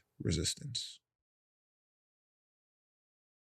The New Joint Endeavor for Welfare, Education, and Liberation, also known as the New Jewel Movement, or NJM, was a Marxist-Leninist vanguard party that emerged as a unifying force among Grenada's radical left in the early 1970s. Founded on March 11th, 1973 through a merger of three activist organizations, they quickly became the leading opposition to Prime Minister Eric Gary's increasingly authoritarian Grenada United Labour Party. Maurice Bishop, a British-educated lawyer and Jules founder, would essentially serve as the party's leader, and after operating as a parliamentary opposition throughout the politically volatile mid-1970s, the NJM would become more militant, forming the National Liberation Army and preparing for armed struggle. On March 13th, 1979, while Gary was abroad, the NJM launched a bloodless coup, seizing military installations, radio stations, and government offices, and suspending the Constitution. Maurice Bishop would declare the establishment of the People's Revolutionary Government, with himself as prime minister, framing it as a transitional state en route to a more advanced socialist system. This government would pursue Marxist-oriented development policies, expanding the security apparatus into the People's Revolutionary Army, and align themselves closely with Cuba, most notably bringing in over 600 Cuban workers to construct the Point Salinas International Airport, which was a project that was viewed by the United States as potentially serving Soviet strategic interests, which was a big no-no. When the New Jewel movement consolidated power domestically, internal divisions within the party's leadership would begin to fester. In 1982, Deputy Prime Minister Bernard Coard, leader of a faction tied to one of the wings of the NJM, would resign from the party's political bureau and criticized its priorities, but all the same retained his government role. And over the next year, Coard would work to elevate his allies into key positions, which deepened tensions with the party's leader, Maurice Bishop. By October 1983, the Coard faction pressed for a co-leadership arrangement, which Bishop, of course, rejected, and on October 13th, Coard would place Bishop under house arrest, which sparked mass protests. 6 days later, tens of thousands of supporters freed Bishop and marched to Fort Rupert, which was the army headquarters. Forces loyal to Coard would attack the crowd, killing civilians, and captured Bishop along with several key allies. That same day, they were all executed by firing squad, and their bodies were burnt and never recovered. In the aftermath, Hudson Austin, a member of the New Jewel movement, disbanded the existing government and formed a military council with himself as chairman and imposed a shoot-on-sight curfew. This crisis would then provide the pretext for the US-led invasion of Grenada on October 25th, 1983, which swiftly toppled the Austin regime and formally disbanded the New Jewel movement. In 1986, 18 individuals, including Coard and Austin himself, were convicted for their roles in the killings and marked the final chapter of the New Jewel movement's revolutionary experiment. Alright, so for this one we have two groups, UNITA and the MPLA. And UNITA, or the National Union for the Total Independence of Angola, and the MPLA, or People's Movement for the Liberation of Angola, were two of the primary factions in the Angolan War of Independence and subsequent Angolan Civil War, both of which were deeply entangled in Cold War politics. Angola was a Portuguese colony for centuries, and they experienced a surge of nationalist and anti-colonial sentiment after World War II, which led to the formation of several liberation movements. Among them was the MPLA, which was founded in 1956 as a Marxist-Leninist party with strong ties to urban intellectuals in the Mbundu ethnic group, and they would receive early support from the Soviet Union, Cuba, and other Warsaw Pact countries. UNITA would be founded 10 years later in 1966 by Yonis Savimbi, which emerged from the southern Ovumbundu ethnic group, and they would later evolve into a staunchy anti-communist movement, aligning themselves with the United States and apartheid South Africa in opposition to the MPLA.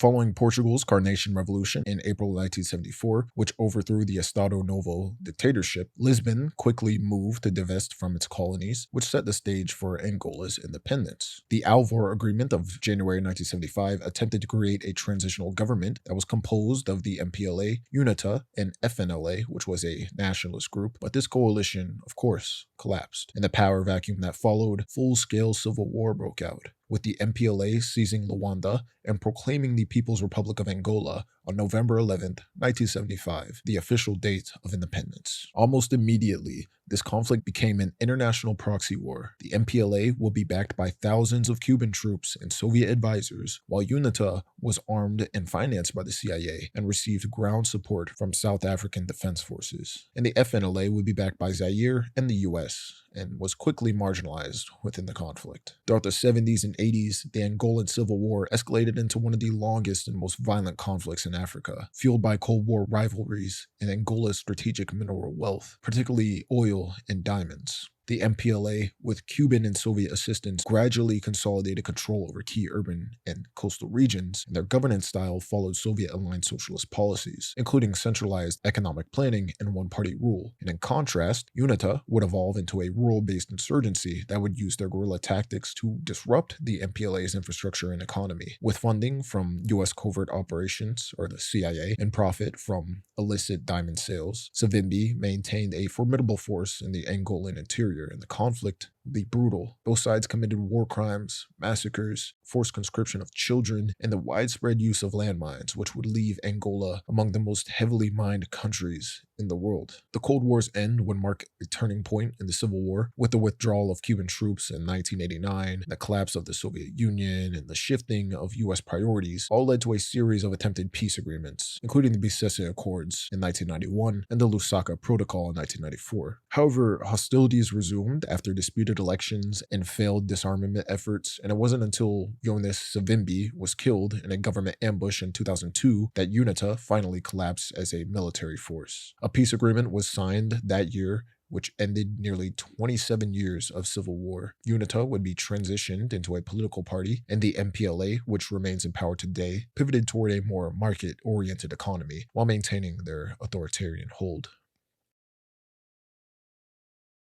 The Communist Party of Brazil, or PCdoB, is a Marxist-Leninist political organization that traces its origins to the Brazilian section of the Communist International that was founded on March 25th, 1922. The modern incarnation of the party would be born on February 18th, 1962, during the ideological rift of the Sino-Soviet split, when a faction within the original party rejected what it considered revisionism under Soviet leader Nikita Khrushchev and aligned itself with Mao Zedong's China. Being outlawed after the 1964 Brazilian military coup, the PCdoB embraced armed struggle as the only viable route to overthrow the dictatorship. Its most significant militant effort was the Araguaia guerrilla movement beginning in 1966, which was a protracted Maoist-inspired insurgency in the remote Amazon border region between Para and Tocantins. There, party militants, many of them being students, workers, and professionals from urban centers, embedded themselves among rural peasants, aiming to build a revolutionary base and wage a people's war that would eventually encircle the cities from the countryside. Under the leadership of figures like Mauricio Grabois and former army officer Osvaldo Orlando da Costa, the guerrillas established small encampments, taught literacy, provided medical care, and tried to win local support while engaging in limited armed clashes with security forces. The Brazilian military would eventually become aware of the insurgency's location by 1971 and responded with overwhelming force, as over the next several years, the army launched 3 major campaigns to annihilate the movement,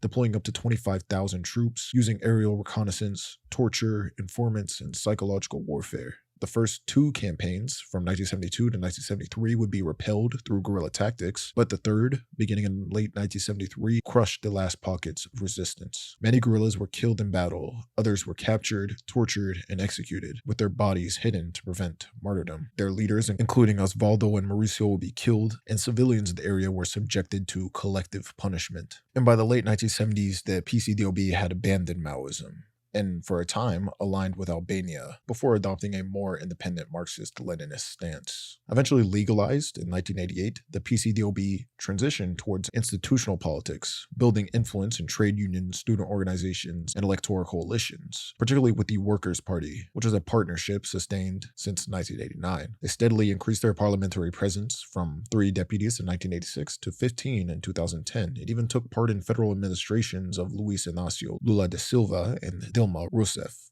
holding ministries such as sports and even the presidency of the Chamber of Deputies under Aldo Rebello. The party also expanded their organizational wings, and today they remain a central figure of Brazil's left, still aligned with the Workers' Party, and even continuing to publish writings and portraying themselves as both a historic heir to Brazil's communist tradition and a pragmatic player in contemporary politics. The DERG, officially known as the Provisional Military Administrative Council, was a Marxist-Leninist military junta that ruled Ethiopia from 1974 until its collapse in 1991. They emerged out of a wave of mutinies and mass protests that swept Ethiopia in early 1974, capitalizing on widespread discontent with Emperor Haile Selassie's feudal monarchy. Comprised mainly of junior and mid-ranking military officials who viewed the old order as corrupt and aristocratically entrenched, the DERG quickly consolidated power, deposed the emperor in September 1974, and established a military government under the pretense of national reform. Though they initially claimed to be a transitional body, they soon solidified into a brutal regime, particularly after Mengistu Haile Mariam rose to power in 1977 following the internal purges of rival leaders. Mengistu would lead Ethiopia through the notorious Red Terror, a political repression campaign aimed at eliminating opposition groups like the Ethiopian People's Revolutionary Party, which resulted in the deaths of hundreds of thousands of suspected dissidents, many without trial. Throughout its reign, the DERG pursued radical land reforms under the slogan "Land to the Tiller" and abolished the monarchy, nationalized industries and real estate, disbanded independent unions, declared state atheism, and attempted to forcibly restructure rural life through villagization and resettlement, all while stoking ethnic resentment, particularly through the disproportionate dominance of Amhara elites in military and political institutions. Despite initial enthusiasm, the DERG's policies quickly proved catastrophic. Economic mismanagement, repression, mass executions, and ideological dogmatism led to the deterioration of Ethiopia's economy and agricultural output. This regime plunged Ethiopia into multiple wars, including the Eritrean War of Independence, the Ethiopian Civil War, and the Ogaden War with Somalia, which was largely sustained through massive military aid from the Soviet Union and Cuba. By the mid-1980s, Ethiopia had become synonymous with famine, most infamously during the 1983 and 1985 disaster, which killed approximately 1.2 million people. Later investigations suggested that the DERG deliberately exacerbated famine conditions in rebel-held areas such as Tigray and Eritrea as a form of counterinsurgency. International outrage and failed propaganda efforts, despite events like Live Aid, could not save the regime. And as Soviet influence declined and international insurgencies gained ground, the DERG would collapse in 1991, with Mengistu fleeing to Zimbabwe, where he would remain in exile. The new Ethiopian government prosecuted dozens of DERG officials for crimes against humanity, and Mengistu himself would be convicted of genocide and abstentia. The 1st of October Anti-Fascist Resistance Groups, or GRAPO, was a clandestine Marxist-Leninist organization in Spain that sought to establish a republican state, dismantle capitalism, and oppose NATO membership. Emerging in 1975 from the Communist Party of Spain, they took its name from October 1st, 1975, when 4 Spanish policemen will be killed in the group's first violent action. In the wake of General Francisco Franco's death and during Spain's fragile democratic transition, Communist Party of Spain leaders, particularly Juan Carlos Delgado the Codex, urged the creation of an armed Red Army to fight the new political order, which they viewed as a continuation of fascism. GRAPO would quickly become notorious, claiming responsibility for coordinated bombings in July 1976, the high-profile kidnappings of politician Antonio Maria de Oriol Guayaquillo in 1976 and General Viescusa in 1977, and a string of attacks on security forces. Their urban guerrilla strategy escalated in the late 1970s, peaking with the 1979 Madrid cafe bombing that killed 9 people. However, the promise to destabilize the democratic regime never materialized, which would lead to the group's popular support being eroded. In the 1980s, intensified police operations, enabled by a 1984 anti-terrorist law, delivered blows to GRAPO's leadership and networks, and in response, the group decentralized into small, mobile militant cells that carried out lower-level operations, including robberies, assassinations, and later kidnappings for ransom. And by the early 2000s, with leaders like Manuel Perez Arenas being arrested, their operational capacity would collapse, and Spanish police claimed the group was dismantled after multiple arrests in 2007. The Revolutionary Organization, 17th of November, commonly known as 17N, was a Marxist-Leninist urban guerrilla group that emerged in Greece in 1975 in the wake of US-backed regime of the colonels. Named after the November 17th, 1973 student uprising against the military junta, the group was led by Alexandros Giapoulos and became notorious for its campaign of assassinations, bombings, and armed robberies targeting US, British, and Turkish diplomats, Greek politicians, businessmen, and members of the police and judiciary. Their operations were deeply political, motivated by anti-imperialist and anti-capitalist ideals, including calls for Greece to withdraw from NATO and the EU, and demands for the removal of US military bases and Turkish forces from northern Cyprus. Their first attack in 1975 was the assassination of CIA Station Chief Richard Welch, and marked the beginning of a bloody and clandestine career that spanned over 2 decades. Over the years, their operations included the use of anti-tank rockets, remote detonated car bombs, and point-blank assassinations, carried out with precision and often accompanied by lengthy ideological manifestos. Despite their infamy, they managed to evade Greek authorities for more than 25 years, and their eventual unraveling began in 2002, following a failed bomb attack that led to the arrest of Savas Ziros, whose interrogation provided key intelligence that dismantled the organization. A landmark trial began in 2003, resulting in the conviction of key members, including Alexandros, and the group would eventually disintegrate as their activity ceased following the 2000s arrests of key members.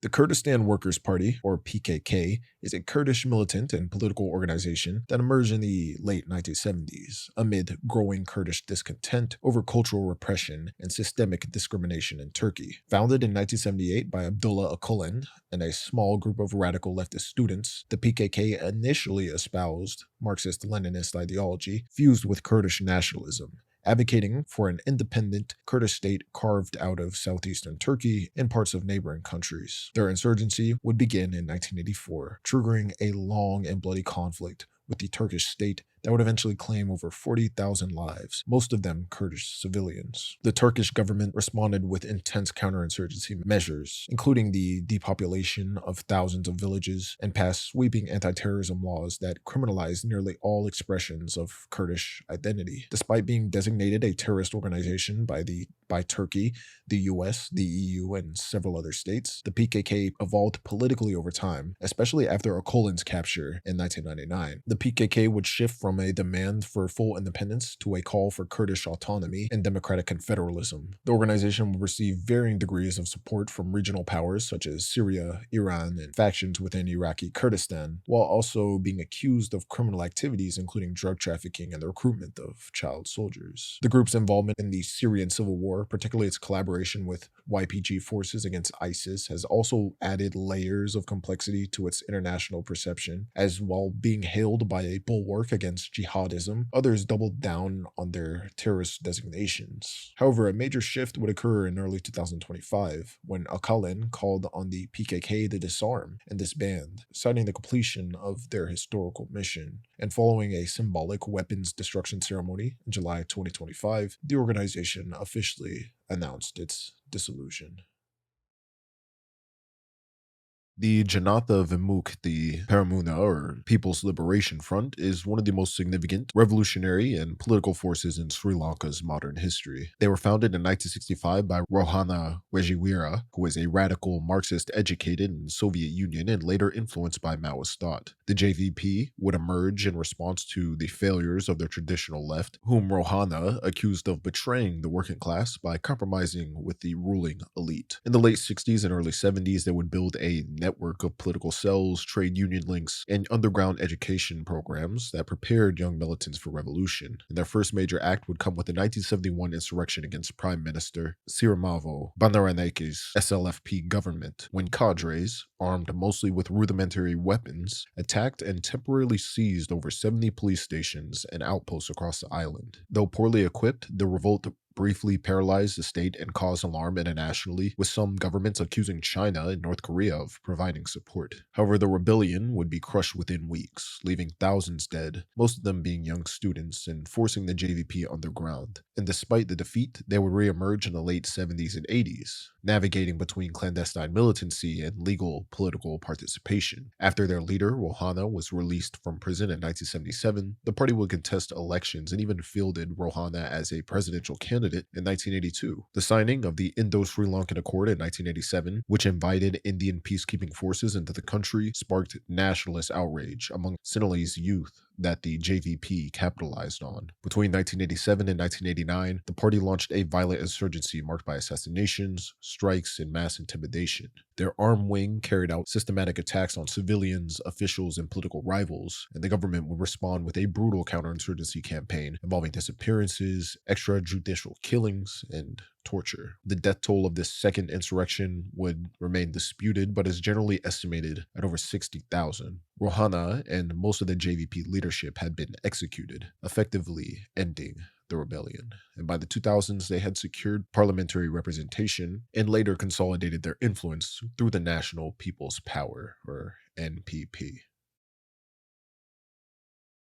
The Shining Path emerged in the late 1960s under the leadership of Abimael Guzman as a radical Maoist insurgency determined to ignite a peasant-led revolution in Peru. Officially called the Communist Party of Peru, or PCP, their ideology, that being Marxism, Leninism, Maoism, Gonzalo thought, merged classic Maoist theory with indigenous Peruvian nationalism and Guzman's cult of personality. By rejecting the established left and viewing other socialist states as revisionist, the Shining Path launched a brutal people's war in 1980 aimed at toppling the Peruvian state and replacing it with a new democracy under proletarian dictatorship. Their early operations in the Andes were initially welcomed in some neglected rural communities due to the power vacuum that was left by the Peruvian state. However, the movement quickly devolved into one of the most notorious violent insurgencies in Latin American history. The Shining Path used public executions, bombings, assassinations, and mass killings to enforce ideological purity and control territory. Peasants, teachers, union leaders, rival Marxists, indigenous leaders, LGBTQ+ individuals, and civilians were all subject to the group's wrath. Their campaign of terror climaxed with events like the 1983 Lucanamarca massacre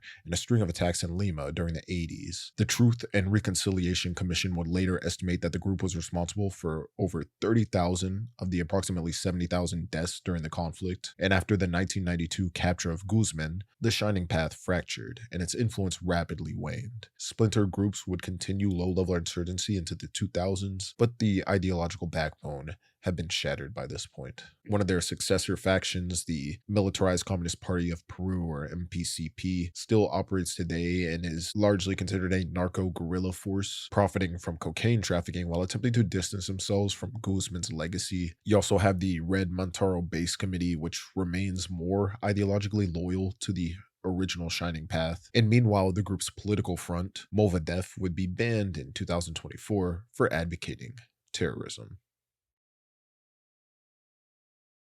The Tupac Amaru Revolutionary Movement, or MRTA, was a Marxist-Leninist guerrilla organization in Peru that emerged in the early 1980s, aiming to spark a socialist revolution and serve as a more structured and humane alternative to the ultraviolent Shining Path. Rooted in a fusion of Peruvian nationalism and leftist revolutionary thought, the MRTA positioned themselves as a modern vanguard of Peru's anti-colonial legacy and drew on ideological influence from figures like Che Guevara. The group saw itself not as a purely ethnic or indigenous movement, but rather a national liberation force fighting against imperialism, capitalism, and U.S. domination. They criticized neoliberalism, denounced international financial institutions like the IMF and World Bank, and promoted revolution as the only viable means of ending systemic poverty, inequality, and foreign economic dependence. Nevertheless, they still engaged in kidnappings, assassinations, bombings, and political violence, which earned the label of a terrorist organization by Peru, the United States, and the EU. And their most infamous act will be the 1996 Japanese embassy hostage crisis, where 14 militants, led by Nestor Kerpa Cartolini, seized the residence of a Japanese ambassador and held 72 hostages for over 4 months. And it ended with a military raid that killed all the militants and rescued the hostages. In the following years, several of their members will be imprisoned, and the group would eventually disintegrate.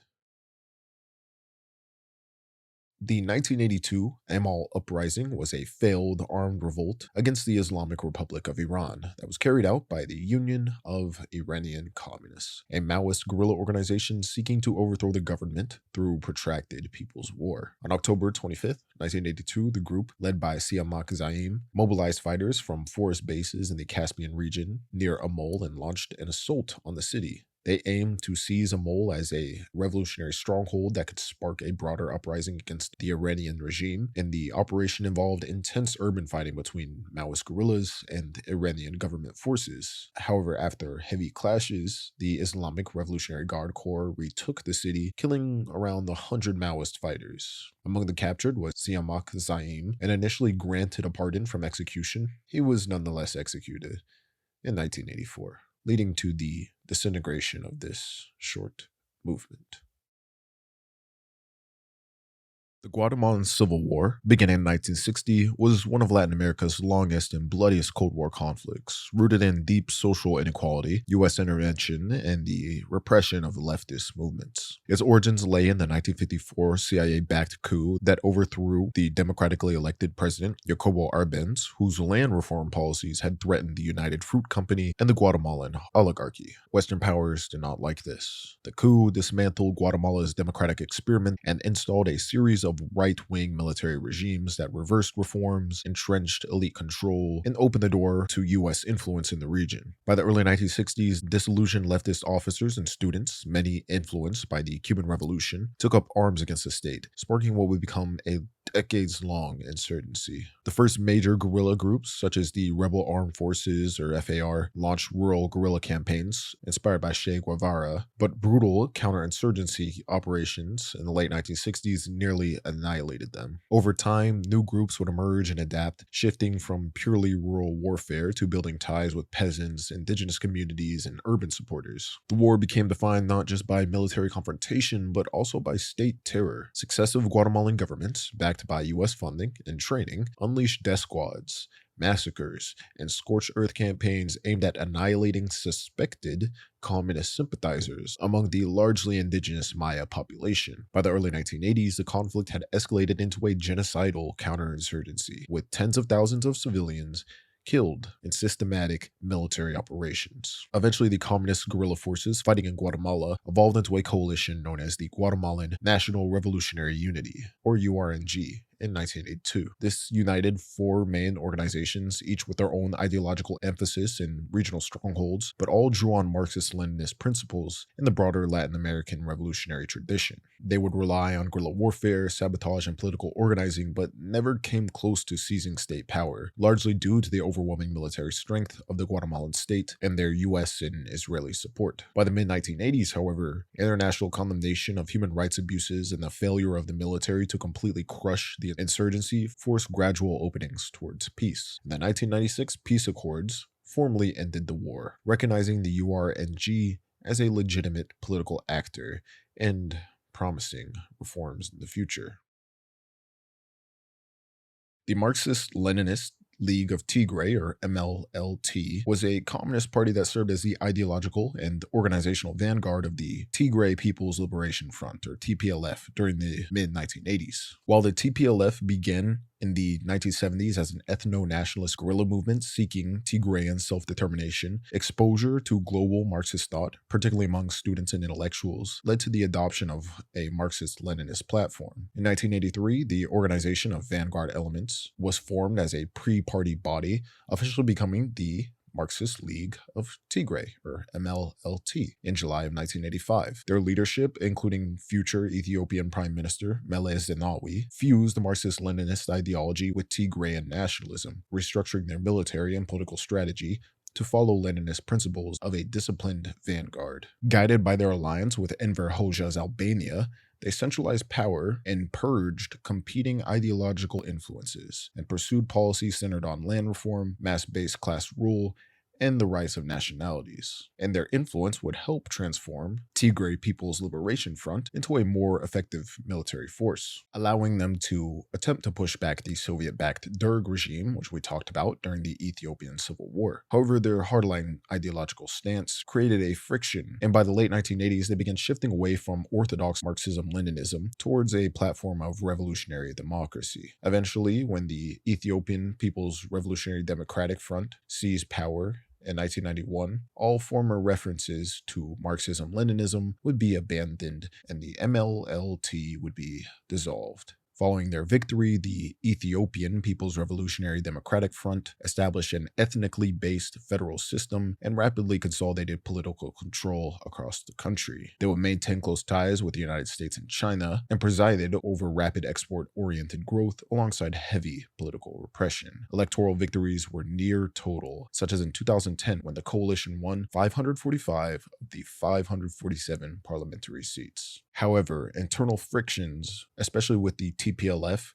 deepened in the late 2010s. In 2019, when Prime Minister Abiy Ahmed dissolved the Ethiopian People's Revolutionary Democratic Front and formed the Prosperity Party, the Tigray's People Liberation Front, one of the dominant forces in the old coalition, refused to join, seeing this move as an unconstitutional power grab. The tipping point would come on the night of November 3rd, 2020, when TPLF forces attacked the Ethiopian National Defense Forces Northern Command's bases in Tigray, claiming it was a preemptive strike to prevent a federal offensive. Abiy Ahmed's government responded by launching a full-scale military campaign with allied forces, and the war quickly spiraled into a nationwide crisis, involving mass displacement, widespread atrocities, famine, and the deaths of hundreds of thousands of people, both combatants and civilians. And eventually, after 2 years of brutal fighting, the conflict formally ended with the Pretoria Agreement in November 2022.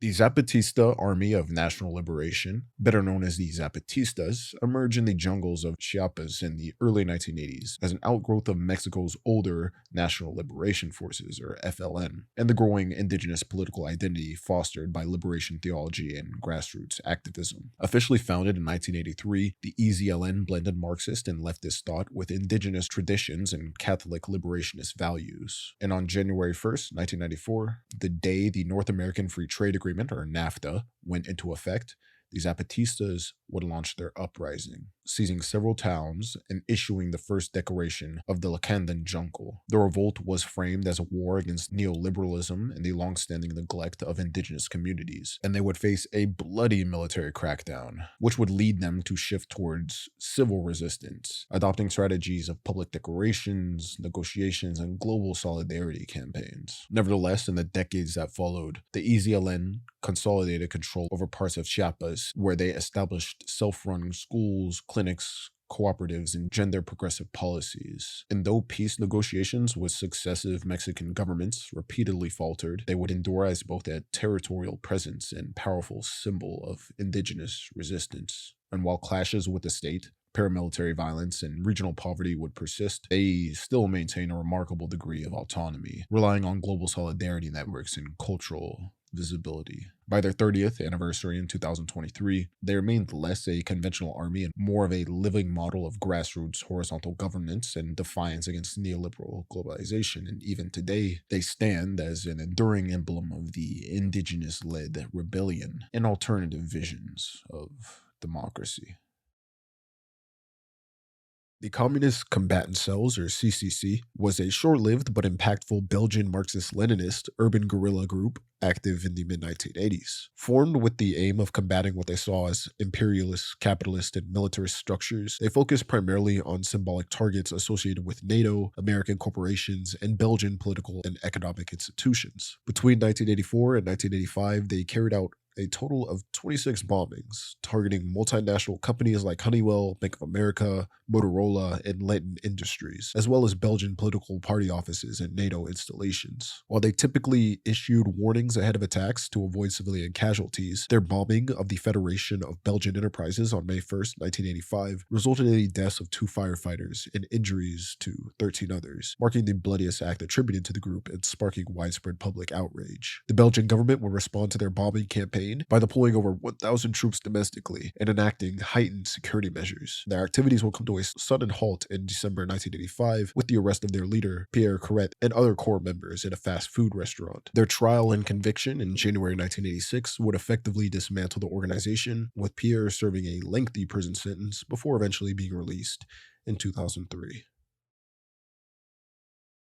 The official Irish Republican Army emerged in December 1969 following a split within the Provisional IRA over abstentionism, strategy, and ideology. Under the leadership of Cathal Golding, the officials moved sharply leftward, embracing Marxist-Leninist principles and prioritizing class politics over traditional nationalism. They argued that a socialist, all-Ireland workers' republic could only be achieved once sectarian divides were broken down, framing the conflict as one rooted in capitalist exploitation rather than simply Catholic versus Protestant nationalism. This ideological shift, coupled with their reluctance to defend Catholic areas during the 1969 riots, angered traditional Republicans and gave rise to the more militant Provisional IRA. The official IRA, nonetheless, engaged in armed activity, continuing to fight British forces. However, after Bloody Sunday and a series of politically damaging incidents, the official IRA declared a ceasefire in May of 1972. And though officially on ceasefire, they would remain intermittently active throughout the 70s and 80s, engaging in feuds with rival groups like the Provisional IRA and Irish National Liberation Army. And over time, they shifted their focus toward constitutional politics. And by the 1990s, ties between the official IRA and Workers' Party became a political liability, prompting internal splits that saw much of the party leadership defecting to the Democratic left. And the official IRA eventually moved towards decommissioning, formally destroying their weapons in 2010.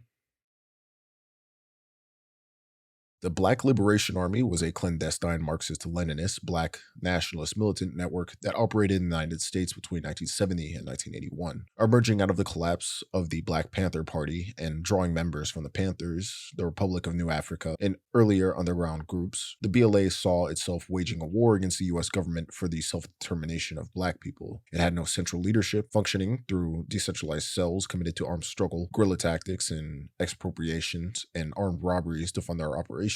And their activities included assassinations of police officers, bombings, hijackings, and prison breaks, all justified as retaliation for systemic racism and state repression. The group's most notorious actions include the assassinations of police officers in New York, San Francisco, and Atlanta in the early 70s, the hijacking of Delta Airlines Flight 841 in 1972, and the 1973 New Jersey Turnpike shootout, which left a state trooper dead. And the organization's last major act came in 1981 with the Brinks armored car robbery, conducted alongside former Weather Underground members, which killed 2 police officers and a guard and led to numerous arrests. Eventually, the group would collapse, with veterans gravitating towards anarchism while others faced decades-long prison sentences or exile, and they would become defunct by the 1990s.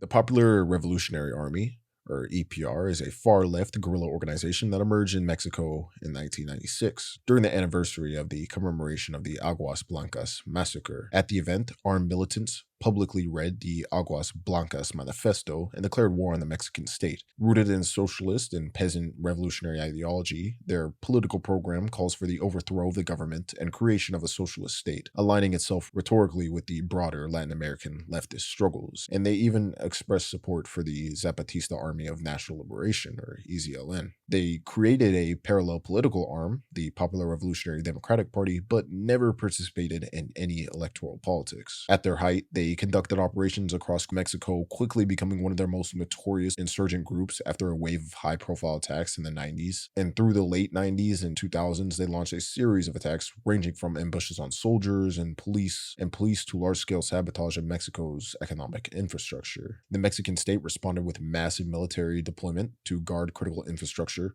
and human rights groups and independent journalists would highlight the enforced disappearances of EPR members under President Felipe Calderon's administration, which reflects the blurred lines between counterinsurgency and state repression. And today, while they're weakened and less visible, they remain slightly active, in a representation of persistence of armed leftist movements in Mexican history.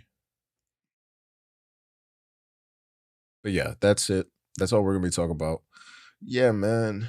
I recently started my graduate program this past week, so classes have started, so things are a little slower, but you know, I'm grinding out for y'all. I got a lot more planned videos coming, so stay on the lookout. Subscribe if you haven't. And yeah, I hope you're doing well.